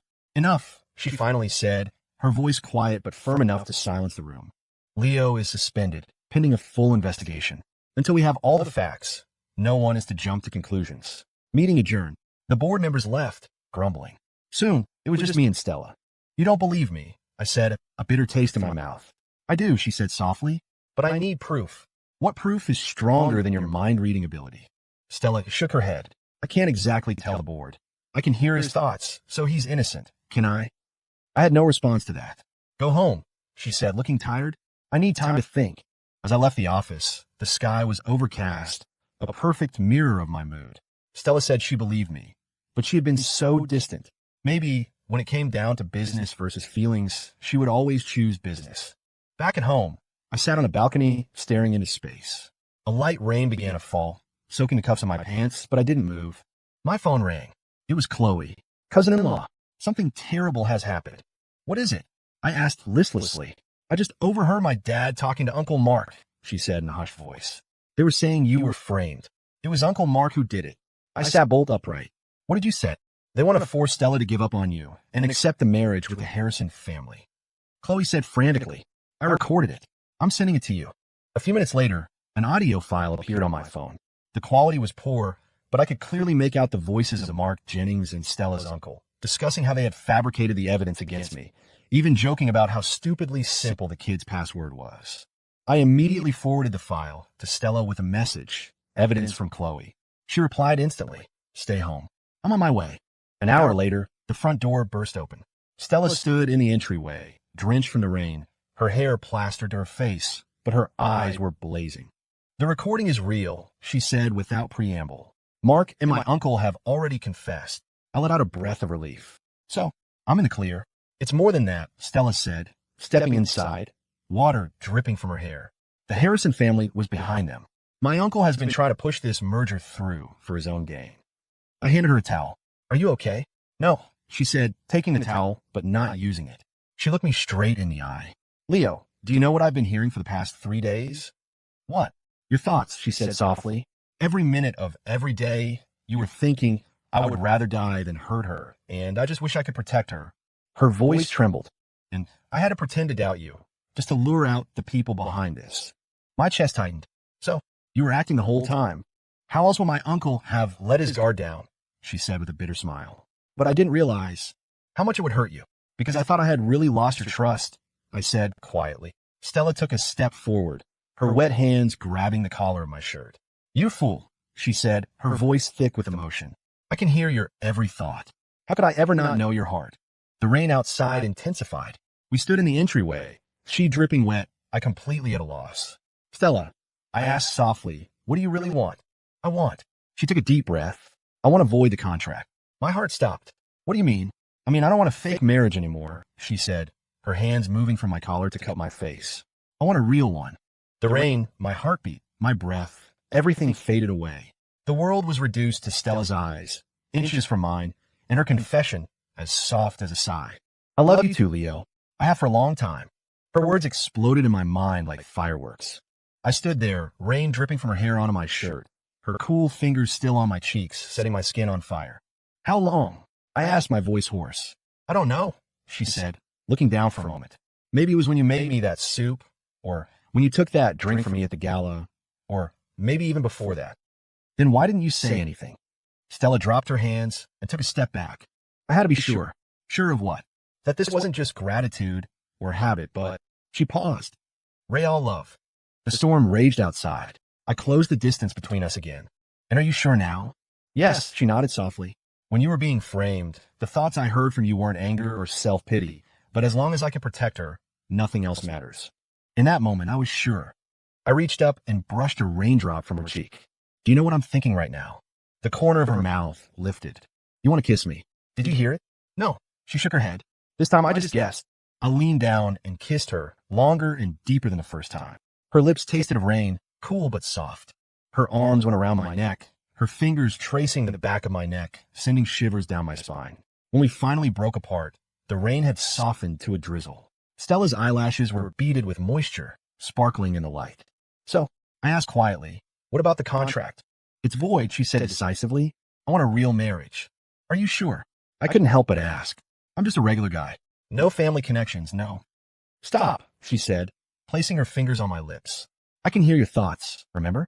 I know how brilliant you are. I pulled her hand away and held it. Stella, I need you to hear me say this.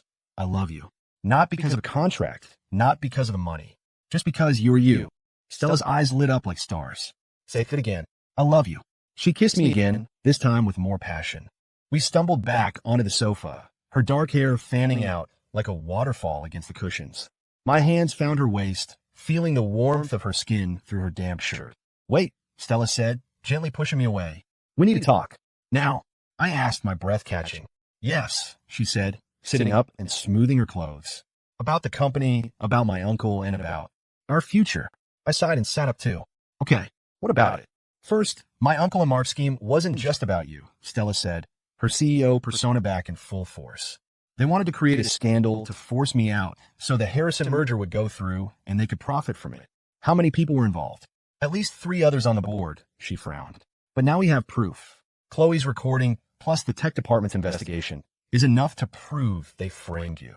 I nodded. What's the next step? I'm calling a board meeting tomorrow to reveal the truth, Stella said, a sharp glint in her eye. And then, at the family meeting, I'm going to announce our relationship. What relationship? I had to ask. She shot me a look. A real marital relationship, which means you will officially become part of the Hayes family, with all the scrutiny and responsibility that entails. Are you ready for that? I took her hand. As long as I'm with you, I'm ready for anything. Stella smiled, a real, dazzling smile that made my heart race.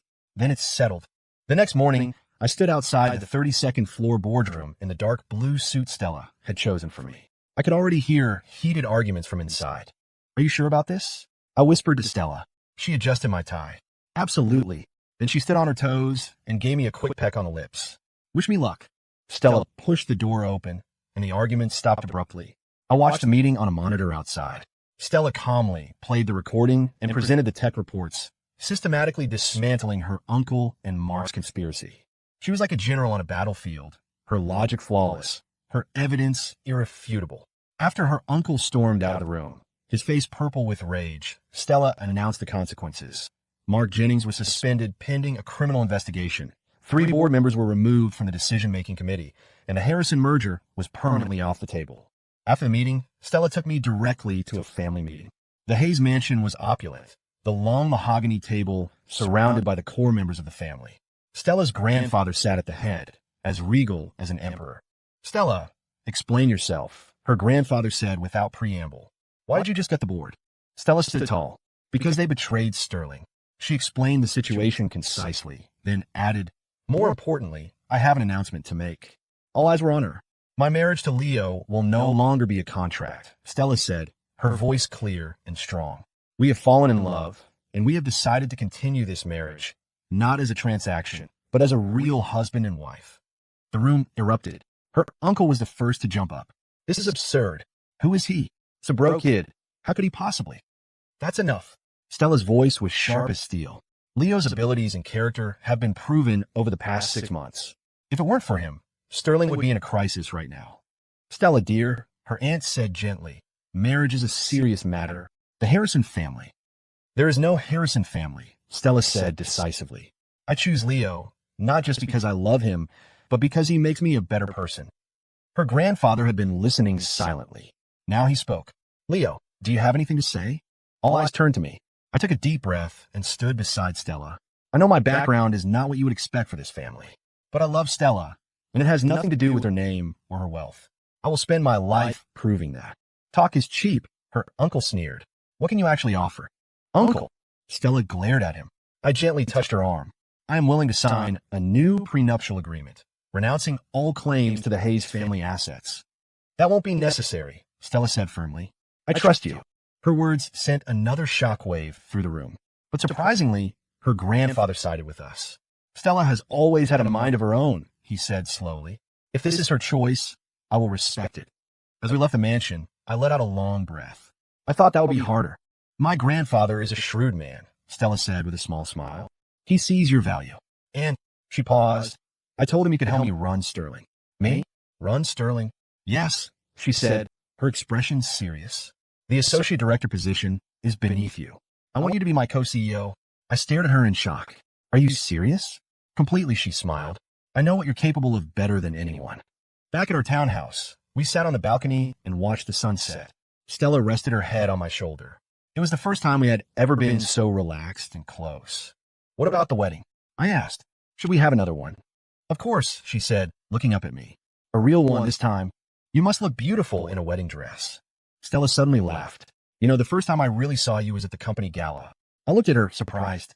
Not on the rooftop. No, she shook her head. At the gala, you answered a question about financial modeling with a really unique insight. I noticed you then. So meeting on the rooftop was a coincidence, she smiled.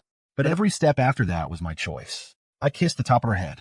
And Ethan, a college crush, Stella said softly. After meeting you, I learned what real love is.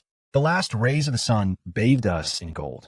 In that moment, I knew with absolute certainty that whatever challenges the future held, we would face them together.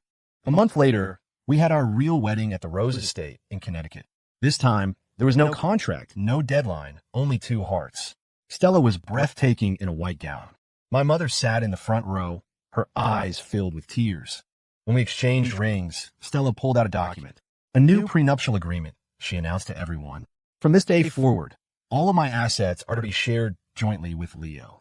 A gasp went through the crowd. I looked at her, stunned. You don't have to do that. I know, she smiled. But I want to. ####. When the officiant announced that I could kiss the bride, I took Stella's face in my hands and kissed her deeply. Amid the applause, she whispered in my ear, I know what you're thinking right now. Did you hear it? No, she said with a sly wink. But I know you want to get this reception over with so you can take me home. I laughed and pulled my new bride closer. Yes, she always knew what I was thinking, one way or another. And that, I realized, was just the beginning of our story.